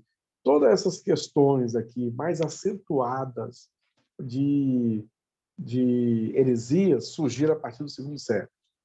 Sempre a partir daí para lá. Por quê? Porque aí já tinha presbíteros, já tinha monges, né? Aí já tinha aí autoridades constituídas, embora a igreja ainda era clandestina, né? Mas já tinha um número maior de pensadores, de filósofos, de autoridades, né? Fazendo parte da igreja. Não era aquele povo comum que estava aos pés dos discípulos apenas ali, daqueles que viveram direto com Jesus. Não era mais esse povo, né? Esse povo já tinha partido para a glória. O que estava agora já eram os remanescentes, já eram aqueles que foram aceitando a fé e foram sendo, né, ali doutrinados, construídos. Mesmo Paulo, na sua época, já teve alguns problemas. Já teve alguns problemas na sua época. Mas esses problemas acentuaram muito mais. Né? Então, vamos lá. Esse modelo hebionismo, né, quer dizer, os pobres aqui, ele ainda continua dizendo, ó, dentro dessa seita, estavam valores e doutrinas que negavam a fé na pessoa de Jesus, pois viam Jesus Cristo como mais um profeta, que depois de batizado se aproximou um pouco mais de Deus. Para os pais da igreja, essa era uma visão pobre, por isso o nome hebionismo. Essa era uma visão pobre acerca de Cristo, é diminuir Jesus demais, né? Os hebionistas, eles pregavam Jesus muito empobrecido de divindade, muito empobrecido da sua deidade, né? E aí esse movimento aí foi conhecido como hebionismo, que foi negligenciado e negado pela igreja, né? Por quê? Porque não se entendia Jesus dessa forma. Ah, Jesus era um homem, um profeta, depois que ele foi batizado, ele ficou um profeta, mais profeta, né? Ficou mais perto de Deus. Não, não é isso. Aí seria apresentar um Jesus muito fraco, muito pobre, né? Outro movimento foram o docetismo, né, também do século II. Docetismo significa parecer. Né? Então, para eles, Cristo tinha apenas a aparência humana e a sua crucificação foi apenas uma ilusão. Essa não era uma seita, mas era uma corrente de pensamento. Veja bem, irmãos, como eu falei para vocês, né? No primeiro século, vocês acham que uma doutrina dessa ela vingaria? Né, ela permaneceria firme, uma doutrina dessa, do docetismo? Quem acha que vingaria aí?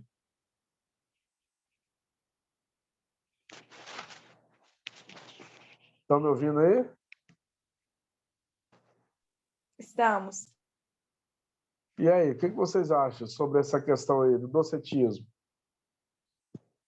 No primeiro século, vocês acham que isso passaria, isso dava certo?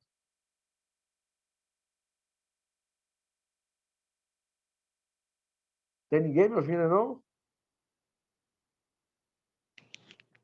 Fala aí, pastor Wagner. Pastor Wagner só está ouvindo. Tem que responder. E aí, o que vocês acham? No início do século, essa doutrina aqui do docetismo, ela daria certo?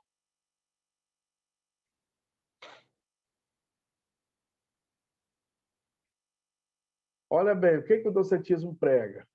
Para eles, Cristo tinha apenas aparência humana e sua crucificação apenas uma ilusão. Vocês acham que isso dava certo no primeiro século? Não. Por que não dava?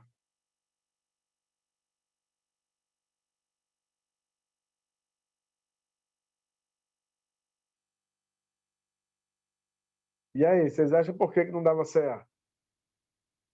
É muito fácil, já está respondido aí. Hein?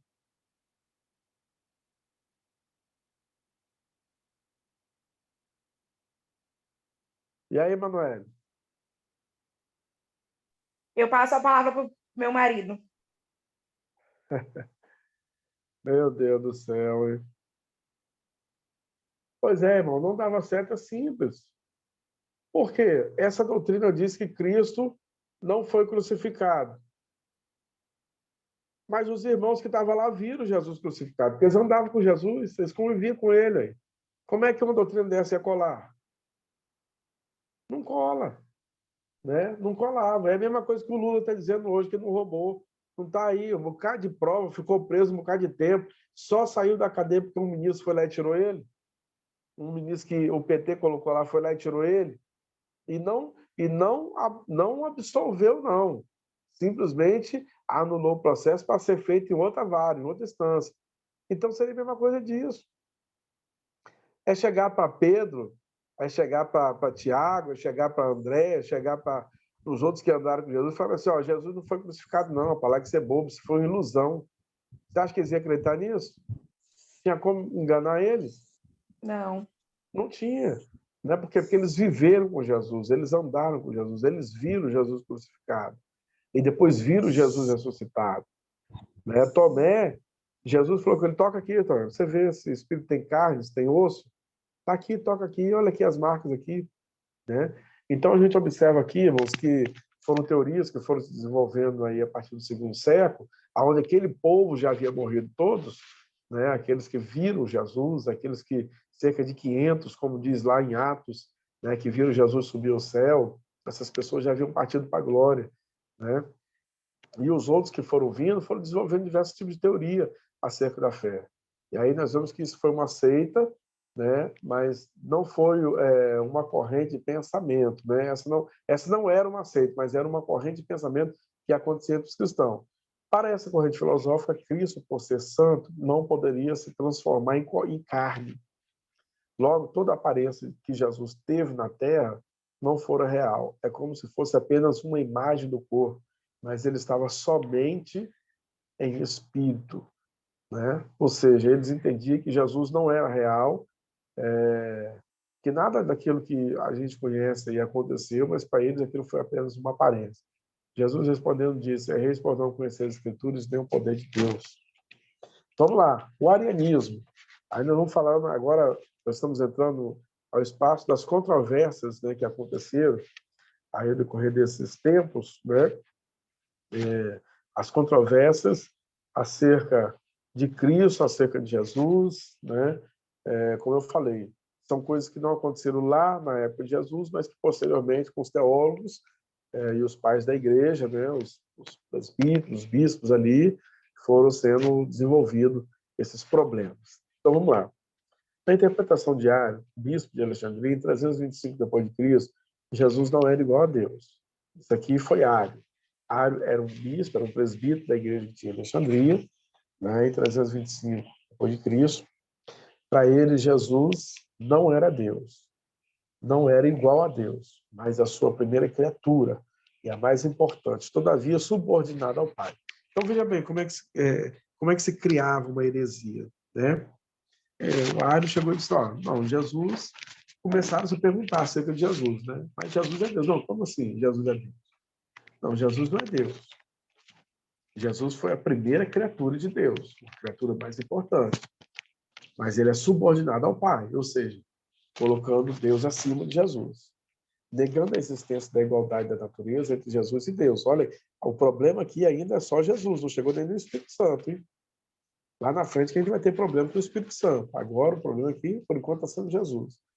A sua cristologia apressou ao comando de Constantino, aí como dizer que, negando a existência da igualdade da natureza de Jesus e Deus, sua cristologia apressou ao comando de Constantino o Concílio de Nicéia, 325, onde esses mesmos ensinos foram condenados. Eu coloquei no grupo aí os vídeos, né, que falam um pouco sobre esse concílio, que a gente tem condições de ter uma interpretação um pouco melhor acerca disso, né? Nós temos aí Ário, que era um dos presbíteros da igreja de Alexandria, que ele começa a desenvolver uma teoria dizendo que Jesus não era Deus, Jesus não era igual a Deus, né, que ele era simplesmente uma criatura, né, mas por uma criatura mais elevada, foi a primeira criatura de Deus, né, mas ele era subordinado. Isso soou muito mal no ouvido dos outros presbíteros, né, porque a grande maioria das pessoas já vieram naquela onda, né, desde o primeiro momento, que Jesus era Deus, era filho de Deus, né, e quando Ário apresenta isso, e aí Constantino já havia assumido o governo da igreja, né, teoricamente, porque ele reconheceu a igreja como algo legal. Quando ele legaliza a igreja, ele também se converte, e aí ele leva para dentro da igreja outras práticas que eram comuns, né, das religiões do seu reino, e aí a gente vê um mesclado muito grande dentro da igreja, e a igreja era católica, né, porque católico significa universal, né? Então era a única igreja, na verdade, né, que ela surgiu na era apostólica, né? O amadurecimento daquele movimento apostólico gerou a instituição, e a instituição foi adotado o nome, né, ali no século I para o século II. Eu não me lembro agora o nome não sei se é bispo, não lembro, né, a pessoa que deu o nome de catolique, né, chamou pela primeira vez a Igreja Católica, né, ele chamou os santos de catolique, né, ou seja, que é a Igreja Católica, é a Igreja Universal, porque aonde tinha o Evangelho chegado, ela se tornou um universo, né, e a igreja era uma só. Então, uma das coisas que Constantino ele começa a ter que resolver dentro do movimento cristão ali da sua época foi justamente isso, porque a igreja ela sempre foi católica, ela sempre foi una, né, uma igreja. E aí quando começa a surgir essas divergências dentro do episcopado ali, dentro do bispado, né, isso começa a haver divisão na igreja. E aí para romper essa divisão é onde começam a surgir os concílios para poder debater determinados assuntos, né, e chegar a um entendimento. Assim como nós temos lá o concílio de Atos dos Apóstolos, lá no capítulo 15 de Atos, né, que teve o concílio em Jerusalém, onde eles discutiram lá sobre a questão de carne sufocada, carne com sangue, né, que foram um problema, né, da época que existia lá entre os cristãos, porque o evangelho se abriu para todos, e aí as pessoas começaram a abraçar a fé, então aqueles que eram mais judaizantes começaram a questionar, mas peraí, esse povo não vai circuncidar não? Eles estão abraçando agora a nossa fé, não vai circuncidar? E aí não vai isso, e os rituais, e a lei e tal. Então eles têm um concílio, um embate muito forte para resolver esses problemas, e aí ele resolve tudo. Não, então abre mão de tudo isso aqui e só vão se abster da carne sufocada e da carne com sangue. E assim, isso vale até hoje, né? Isso vale até hoje. A gente pode até comer enganado, mas se você souber que a carne tem sangue, o crente não come, né? Até hoje isso vale, foi definido lá no Concílio de Atos, né?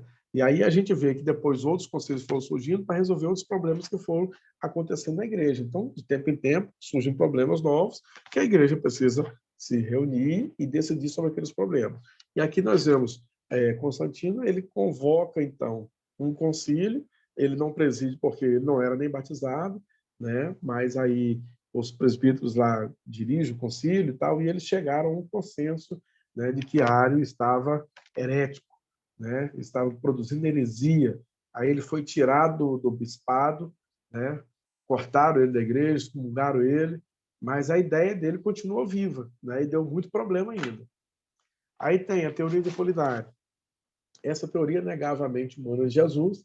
Para ele, apenas o corpo de Cristo era humano. E ao invés de uma alma, Jesus teria um logos, o que fazia dele um ser sem pecado. Jesus havia encarnado, mas não se humanizado. Esta falta de humanização tornava tudo contraditório, pois demonstraria que Jesus havia sido incompleto com seu ministério. E outra, se ele não estivesse humanizado, como poderia chorar, ter fome e sentir compaixão? Foi no Concílio de Constantinopla, 382, que essa teoria fora excluída da igreja. Então, outro problema, né? Apolinário. E assim a gente vai ter vários, né? E nós temos aqui Apolinário, foi outro que também, dentro dessa questão, desse ponto de vista teórico, né? Ele disse que Jesus era um ser diferente, né? Ele negava que Jesus tinha uma mente humana. Para ele, apenas tinha um corpo humano. E ao invés da alma, Jesus teria o Logos. O que é o Logos? É o divino. Então, Apolinário ele entendia isso, que Jesus tinha um divino dentro dele. E o que ele fazia, o que fazia de Jesus ser um ser sem pecado. Jesus havia encarnado, mas não se humanizado. Olha bem, tem diferença, né? Jesus se encarnar e Jesus se humanizar. Se humanizar o quê? Se tornar humano. Se encarnar, ele poderia, como espírito, ter encarnado no corpo de alguém, segundo a visão de Apolinário. Só que também foi combatido no Concílio de Constantinopla, em 382. Teoria de Nestório, 431. Olha como os problemas foram se esticando, né? Já passaram 100 anos e os problemas continuam. Essa teoria negava a união das duas naturezas de Jesus. ao satisfazer as suas necessidades físicas, comer, dormir, etc., era o lado humano de Jesus quem fazia. Ao operar milagres, era o lado divino em ação. Em Cristo havia duas pessoas, uma humana e a outra divina. Teoria completamente errada. Jesus não age parcialmente porque não se divide em partes. Quando operava, fazia com total personalidade, não com uma ou com outra natureza. O certo é que Nestório confundia os termos natureza e pessoas, misturando-as de uma forma grosseira. Então, aqui a gente tem um outro problema, né, que também gerou aí dissensões entre a igreja. A teoria da união, né, da natureza de Jesus, das duas naturezas. Né? Então, como se diz, ao satisfazer essas necessidades, a questão de comer, beber, dormir e tal, era um lado humano que fazia, segundo na história. Né? Mas quando Jesus operava um milagre, aí já era um lado divino. E aí ele dizia, em Cristo havia duas pessoas, uma humana e a outra divina. Mas foi uma teoria errada. Né? Por quê? Porque Jesus ele não age parcialmente, né? Não se divide em partes. Quando ele operava, ele fazia com total personalidade, não com uma ou com outra natureza. O certo é que Nestório ele confundia esses termos de natureza com pessoas. Desculpe, irmão. E aí ele faz essa mistura. Né? Foi outra teoria também que foi combatida, né? Foi destruída. Por quê? Imaginemos, Jesus ele é como dizer assim, então agora eu vou me vestir de Deus, me tornei Deus. Agora eu sou Deus, eu faço isso. Agora eu vou voltar a ser homem de novo, Não, não é isso. Personalidade, Jesus era uma, né? Ele era uma só pessoa e ele desinfetou-se a sua glória, assumiu o corpo humano, não só o corpo, mas a mente. Ele foi totalmente humanizado e aí a gente vai entender daqui a pouco por que ele foi totalmente humanizado. Vamos lá, outra teoria de Eutiques, aproximadamente 440 depois de Cristo, né? O monofisismo. As duas naturezas de Cristo fundidas davam origem a uma terceira natureza, nem humana nem divina. Olha outra teoria, né? Essa teoria se torna complexa, aliás, desconexa de todas as outras, pois no fim é como se Cristo negasse a si mesmo, tanto em corpo quanto em santidade. Mas graças a Deus que essa teoria caiu durante o concílio de Calcedônia, no ano 451 depois de Cristo. Então são concílios, se vocês quiserem depois aprofundar, né, dá uma pesquisada nesse concílio aí para vocês entenderem melhor como que essas coisas aconteceram, porque eram teorias que traziam um barulho tão grande. Porque pensa bem, se hoje a gente já tem dificuldade na igreja, hoje que todo mundo tem Bíblia, hoje que todo mundo tem acesso ao saber, tem acesso ao conhecimento, as pessoas estudam em escolas, as pessoas, né, hoje você tem internet, você tem tudo. Se hoje, ainda hoje, você tem pessoas que são levadas por vento de doutrina, imagina a época ninguém basicamente sabia ler e escrever. Eram poucos que sabiam. Na época em que quem lia a Bíblia era somente os padres. Então, tudo aquilo que eles falavam era que era verdade. Né? Aí você imagina um camarada na frente da igreja, né, com uma responsabilidade, imbuído ali de uma autoridade eclesiástica, ensinando essas coisas para o povo. O povo aprendia aquilo e entrava no coração e guardava. É por isso que isso trazia um barulho muito grande, isso trazia um problema, uma divisão. E aí qual é o efeito disso? É a igreja não ser mais uma. É a igreja se desfundir, né? A igreja se dividir, né? Haver cisma, haver divisões, e aí surgir diversos tipos de teoria. Infelizmente, hoje é o que acontece dentro das nossas igrejas evangélicas. Quantas igrejas evangélicas saiu de dentro de um, que saiu de dentro de outro, de dentro de um, de dentro de outro, e que foi saindo, e hoje você tem essa multidão de igrejas aí, porque a maioria dos temas são teológicos, que leva à divisão. Às vezes teológico, às vezes egocentrismo. Né? A pessoa quer ser pastor, a pessoa quer ser líder, não aceita a liderança de outro, né? E aí critica a liderança do outro, mas a finalidade é o quê? É ele tomar o poder. Como ele não consegue tomar o poder, ele sai e abre um ministério para ele, pronto, agora ali o poder dele. Né? E aí tem pessoas que ainda no século de hoje continuam seguindo essas pessoas, né? Continuam andando atrás dessas pessoas. Infelizmente, a gente vive momentos, parece que essas coisas que a gente está lendo lá do século IV, século III, século IV, a gente está vendo hoje no século XXI acontecer. né? Infelizmente, a gente está vivendo hoje no século XXI. Então, vamos lá. Mas, graças a Deus, né, que essa teoria também caiu por terra. Imagina conviver com essas teorias hoje, né? Muito difícil, né? Então, vamos falar sobre as naturezas de Cristo.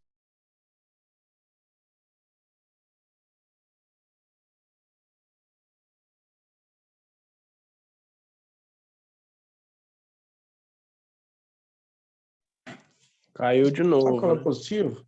É que todas essas teorias que foram caindo,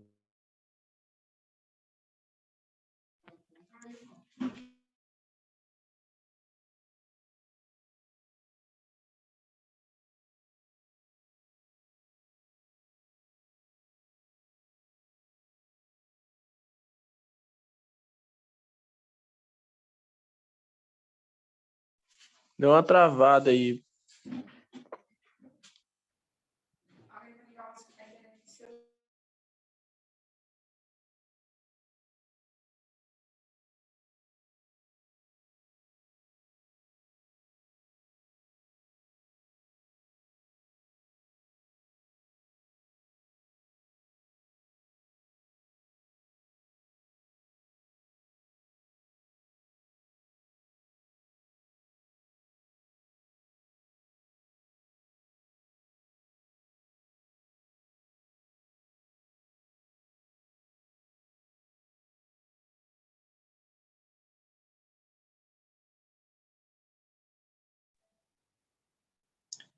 Travou.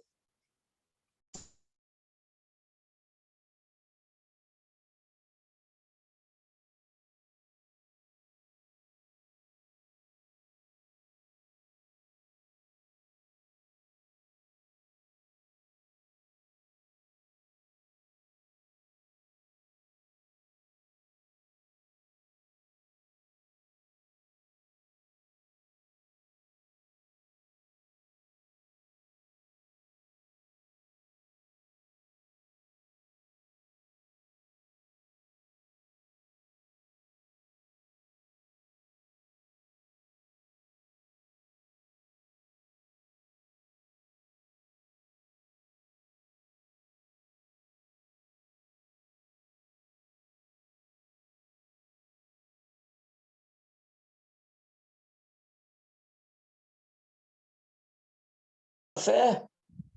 rapaz, esse telefone meu tá doido, ele tá caindo sozinho, ele cai a internet. Ó Deus, viu? Mas não quebrou, não, né? Não, Caiu, mas não não, quebrou. não, o telefone tá normal.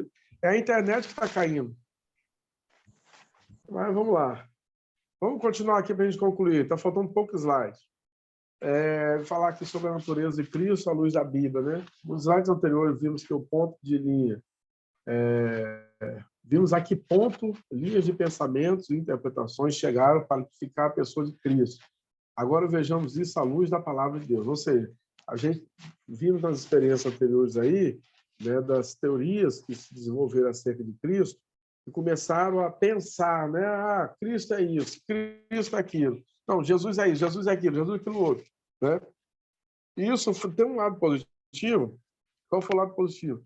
Que com isso construiu-se uma doutrina acerca de Cristo, né? Foram construídas uma doutrina acerca de Cristo. Então, a partir desses concílios, a partir desses eventos, Jesus foi sendo melhor esclarecido para o povo, né? E foi sendo compreendido de a forma divina que ele de fato é, né? E essas teorias sem fundamentos, né? Sem nenhuma justificativa, sem nenhuma base, sem nenhum fundamento bíblico, né? Isso foi sendo desfeito, foi ficando para trás pelo caminho, entendeu?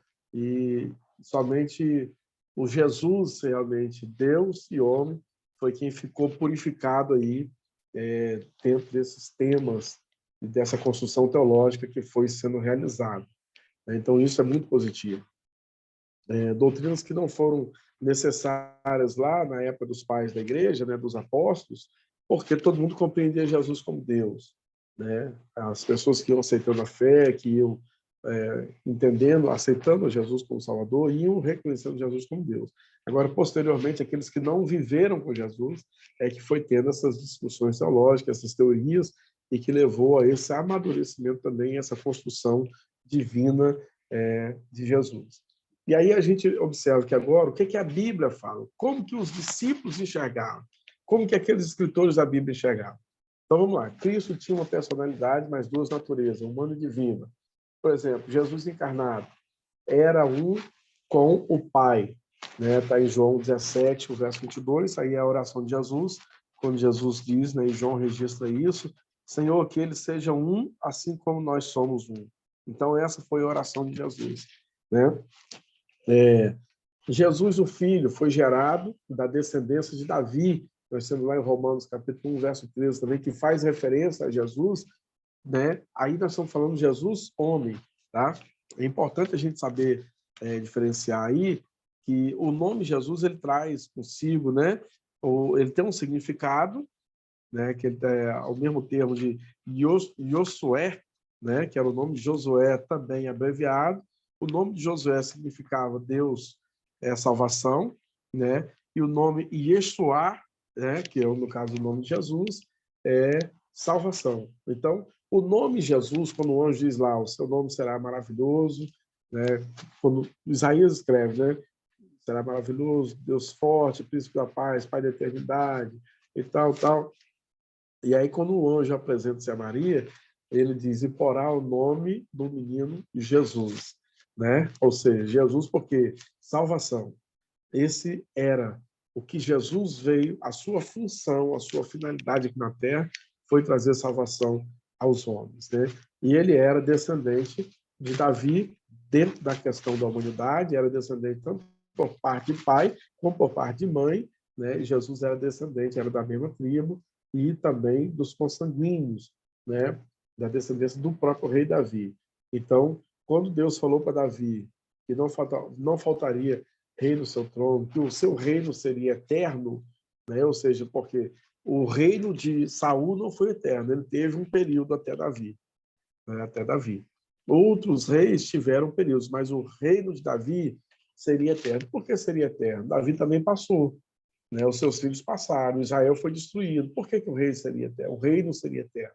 Porque da descendência de Davi viria um. Quem é? Mateus capítulo 1, verso 1 vai explicar. Né? Jesus, filho de Davi, filho de Abraão. Ou seja, olha de onde vem a descendência, né? Vem da linhagem de Davi, da linhagem de Abraão. Então a gente observa que Jesus é o rei por excelência, é o rei que não faltaria na descendência de Davi. Por isso o reino de Davi seria eterno, né? O rei dele seria eterno. E aí nós temos aqui também Efésios 4:10 diz Jesus é aquele que desceu do céu, ou seja, então olha como que os discípulos aqui enxergavam Jesus como um Deus. Ele desceu do céu, ele habitou, ele é a salvação entre nós. Então ele veio para que nós fôssemos salvos, né? Hoje nós estamos servindo a Deus pela salvação do seu filho Jesus, né? Essa era a maneira que os discípulos enxergavam Jesus. Vamos lá. O que mais a Bíblia diz? O mistério e o significado da junção das duas naturezas. Ninguém conhece o Pai senão o Filho. Em Mateus 11, verso 27. Isso deixa claro que o Filho está em quem? O Filho está no Pai, né? Ninguém conhece o Pai senão o Filho. E isso deixando claro que o Filho está no Pai. Jesus é, pois, o elo entre Deus, que é acessível ao homem apenas por Cristo, Deus, e ao homem, acessível a Deus apenas pelo Cristo homem, né? Então, é uma figura de linguagem aqui. Jesus, ele é o elo, que ele nos liga a Deus porque ele está em Deus. E ele liga-nos, né? Liga Deus ao homem, por quê? Porque Jesus está no homem. Então, ele é o elo entre Deus e o homem, né? Ele liga nós a Deus e liga Deus a nós, a partir de Jesus. Então, Jesus é o caminho. Aí desaparece Maria, desaparece João, desaparece qualquer um, né, que for colocado nesse caminho de intermediário entre Deus e os homens, ele não tem função, né? Ele não tem elo, ele não tem espaço, porque o único que é o mediador entre Deus e os homens é Jesus Cristo, né? E o Espírito Santo que intercede por nós com gemidos inexprimíveis, diz a Bíblia, né? Então, são apenas esses que têm as funções aí de mediação, né? Vamos lá. Como que isso funciona? Nós temos Deus acima de tudo, nós temos um homem abaixo, né? Aí, muito bem, você tem Deus e tem um homem abaixo. Olha, Jesus liga Deus ao homem, a setinha que desce. Jesus liga Deus ao homem. E Jesus liga o homem a Deus, é a setinha que sobe. Então, ele é esse intermediário, essa é a função. E como que isso acontece? Isso aconteceu pelo sacrifício. Quando Jesus desce do céu, ele veio para poder, porque o homem e Deus estavam desligados, desatados. Não existia, existia uma coisa chamada pecado aqui no meio, né, que limitava o espaço do céu. O homem não chegava a Deus por causa do pecado. Então, Jesus veio como um cordeiro de Deus e faz o quê com o pecado do mundo? Ele tira o pecado do mundo. Ele veio como Cordeiro de Deus, tira o pecado do mundo. E agora ele pode fazer com que o homem se volte a Deus a partir dele, porque ele é a salvação. Ele é o caminho, ele é a verdade, ele é a vida. E ninguém vai ao Pai senão por ele. Então, aqui nós temos um gráfico perfeito da missão de Jesus na Terra. O nome Jesus, que significa salvação, ela traz consigo essa missão. Ele desce do céu para a terra para poder fazer com que o homem seja perdoado dos seus pecados pelo sacrifício que Jesus morreu em nosso lugar, daí a morte expiatória, daí a morte vicária, daí a morte substitutiva, que ele morre para nos substituir, que deveria ter morrido era o homem, não Jesus, mas ele morre no lugar do homem, assim como acontecia nos sacrifícios antigos, o animal morria no lugar do homem que oferecia, não é isso? O homem oferecia a morte do animal para pagar os seus pecados. Então, Jesus ele veio como sacrifício, oferece a si mesmo, paga os nossos pecados e ele nos dá a condição para nos unir a Deus, e essa condição se chama salvação. Bem, com o efeito da junção das duas naturezas, Cristo se apresentou como Deus e homem perfeito. E isto provém de Deus, que nos reconciliou consigo mesmo por Jesus Cristo e nos deu o ministério da reconciliação. Isto é, Deus estava em Cristo, reconciliando consigo e no mundo, não lhes imputando os seus pecados, e pôs em nós a palavra da reconciliação, segundo os Coríntios 5, verso 18 e o verso 19. Então, aqui nós vemos o efeito dessas duas junções, da junção das duas naturezas, aliás. Cristo ele se apresenta como Deus e também como um homem perfeito. Ou seja, ele é 100% Deus e ele é 100% homem. E aqui nós vamos ver o apóstolo escreve em Coríntios dizendo: tudo isso provém de Deus, que nos reconciliou consigo mesmo. Olha aquele gráficozinho anterior, Por quem? Por Jesus Cristo. Ou seja, Jesus foi esse elo. E ele nos deu o ministério da reconciliação. Isso é, Deus estava em Cristo reconciliando consigo o mundo. E aí, quando a gente diz o homem, a gente diz a humanidade. Todo ser humano, tribos, povos, línguas, nações, todo ser humano tem o mesmo benefício da reconciliação com Deus. E isso não lhe foi imputado os seus pecados. Ou seja, Deus não considerou, e aí os nossos pecados foram apagados para que nós pudéssemos unir a Deus novamente, a partir de Jesus. E ele pôs em nós a palavra da reconciliação. Essa palavra da reconciliação se chama arrependimento. Quando o homem se arrepende dos seus pecados, se arrepende das suas falhas, e ele vai a Deus a partir de Jesus Cristo, é essa palavra da reconciliação que está sobre os seus ombros. Então, o nome Jesus identifica-se com a sua natureza humana. Vamos lá. Primeiro, ele chamou a si mesmo de homem. Está lá em João 8, verso 40. Pedro chama de varão aprovado. Jesus entristeceu-se. Jesus chorou por seu amigo. Jesus teve fome, sentiu cansaço. Jesus amava. Jesus esteve sujeito ao desenvolvimento humano. Nesses exemplos acima, como também em outras partes da Bíblia, fica claro que Jesus Cristo se manifestou em forma plenamente humana para, da mesma forma, padecer o que qualquer humano está sujeito a padecer. E poder dizer que ele, sendo homem, venceu. Nós também poderemos vencer. Então, nós temos aqui um lado da humanidade de Jesus. Dentro da questão do nome Jesus, apresentando ali a sua humanidade, e agora nós temos um outro lado, que é a questão da divindade de Cristo. A divindade de Cristo. Diz assim: mas Jesus Cristo não era somente homem. A natureza divina também fazia parte dele.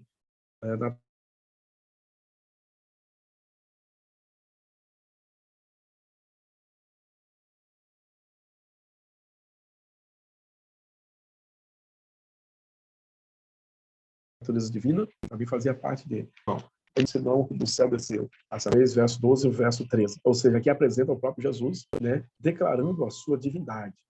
Quem vem a mim, vem ao Pai. Eu estou no Pai e o Pai está em mim. João 14, verso 9 e também verso 10. Se Cristo fosse somente a natureza humana, não poderia lembrar de onde estava antes de nascer, nem tampouco poderia dizer que o Pai estava nele. Né? Ou seja, por quê? Porque Jesus tinha também a sua natureza divina. Então, a questão do Cristo, irmãos, o título Cristo, aqui os slides estão bem resumidos, tá? Mas no livro aqui a gente vai ter a questão da divindade de Cristo, na página 23, aí vocês vão, depois se quiserem dar uma olhada, muito claramente o Novo Testamento determina a deidade de Jesus Cristo, provando que ele tinha consciência da sua própria deidade. Aí ele diz aqui, os textos que lemos, né? Texto de João também, e aí ele apresenta aqui ainda, olha, Jesus nos dá clara mostra de que exercia poderes e prerrogativas divinos. Ele diz, ó, te digo, levanta, toma o teu leito, vai para a tua casa. Assim, aí nós vemos os milagres que acontecem, né? Os milagres de Jesus. E outras coisas que a gente tem aqui também no livro, que os slides não vai ter, vai falar sobre os nomes de Cristo, né? Que é importante depois vocês darem uma lida, página 24, a gente vai ver aqui, ó, os nomes de Cristo encontrados no Novo Testamento, nos serve de ponto de partida para melhor entendermos a natureza da sua obra e sacrifício, através dos nomes de Jesus utilizado para si mesmo e que pessoas utilizaram para se referir a ele, isso fica claro. O nome Cristo, título oficial de Jesus, né? Nome oficial de Jesus, evidencia claramente, e isso porque a palavra Cristo trata-se de forma grega da expressão hebraica Messias, que tem o significado de ungido. Então, isso aqui é importante, tá? Depois vocês darem uma olhada nessa página 24, para entender bem as classificações do nome Jesus e o nome Cristo. O nome Cristo ele tem o significado de ungido. O nome Jesus, vocês vão ver um pouco antes, vai ter o significado de salvação. Então, Jesus apresenta a salvação, né? E o nome Cristo apresenta o ungido. Aí vocês vão ver aqui no livro também que vai falar sobre o Cristo que se esperava não tinha rosto. Mas quando Jesus veio e que o povo começou a identificar, ele começou a ser chamado de Cristo, né? Ou seja, era um nome, um substantivo, ou Cristo é substantivo. Mas quando Jesus foi sendo assemelhado àquilo que as profecias diziam, as pessoas começaram a chamá-lo como nome próprio, né? Ou seja, passou a ser ele, aquele Cristo que as profecias haviam dito. E isso é importante vocês lerem para poder entender, tá? Os nomes de Jesus, é normal ouvirmos os tantos nomes pelo qual Jesus é chamado. Entretanto, a maioria das vezes, ignoramos o porquê de tantos nomes. Na verdade, se observarmos com cautela, iremos entender melhor a natureza e a obra dos ofícios de Jesus. Vamos ver a seguir os nomes de Jesus encontrados no Novo Testamento. Olha os nomes de Jesus. Nós temos aqui Cristo, que significa ungido, Messias, que significa também ungido. Então, Cristo e Messias, né, é o mesmo nome, é ungido. Aí nós temos Jesus, que significa o eterno salva, nome dado pelo próprio Deus. Filho do homem, você tem 40 vezes isso aí na Bíblia, né? O nome mais usado pelo próprio Jesus, ele gostava desse título, ser chamado Filho do Homem. Filho de Deus, você tem 77 vezes no Novo Testamento, né? O nome preferido dos cristãos. Então, os cristãos passaram a chamá-lo de Filho de Deus.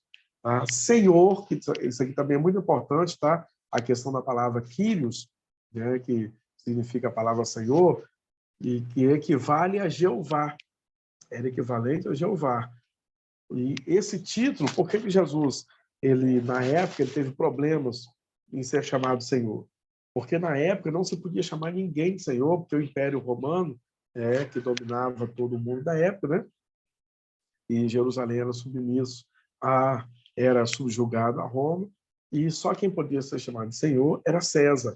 Então, quando Jesus se apresenta e ele aceita ser chamado de Senhor, né, e ele reconhece que realmente ele é Senhor, isso vira uma blasfema contra os romanos, né? Porque, não, peraí, como é assim? Você é Quírios? Não, Quírios é só César, né? Tanto é que ele foi acusado, isso aí diante do Sinédrio, foi acusado. Não, ele se diz Senhor, né? Ele se diz Senhor, e Senhor é só César, entendeu?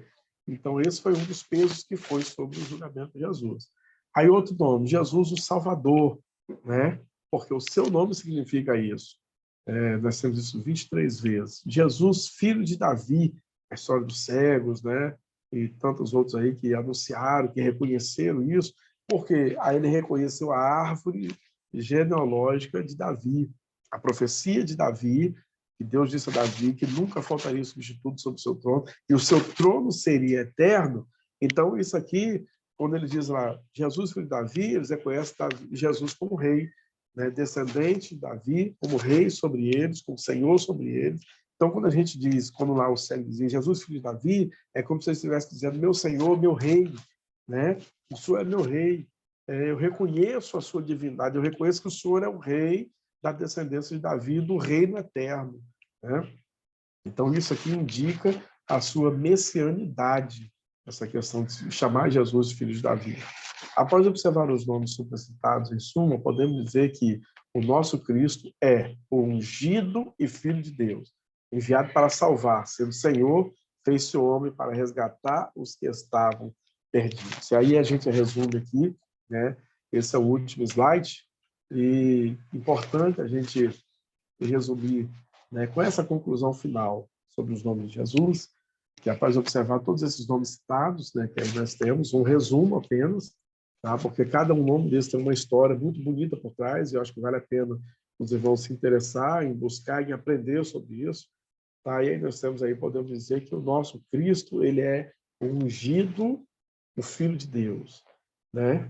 Cristo é ungido, o Filho de Deus, tá? E quando a gente diz que ele é Cristo, ungido, Filho de Deus, ele foi enviado para salvar. E aqui é a expressão do nome Jesus. Por isso que o nome Jesus ele tem que ser maravilhoso na nossa vida, né?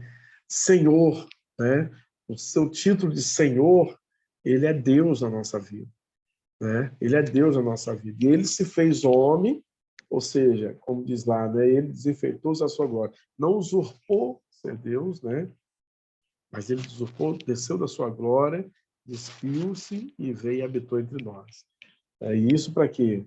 Para nós que estávamos perdidos. Então, isso aqui é maravilhoso, tá? Entender o nome de Jesus é entender todo o projeto de salvação de Deus para conosco, e essa é uma parte, né, do que a gente vai estudar sobre a questão aí da cristologia, e que com certeza vai ser muito relevante para o conhecimento de todos.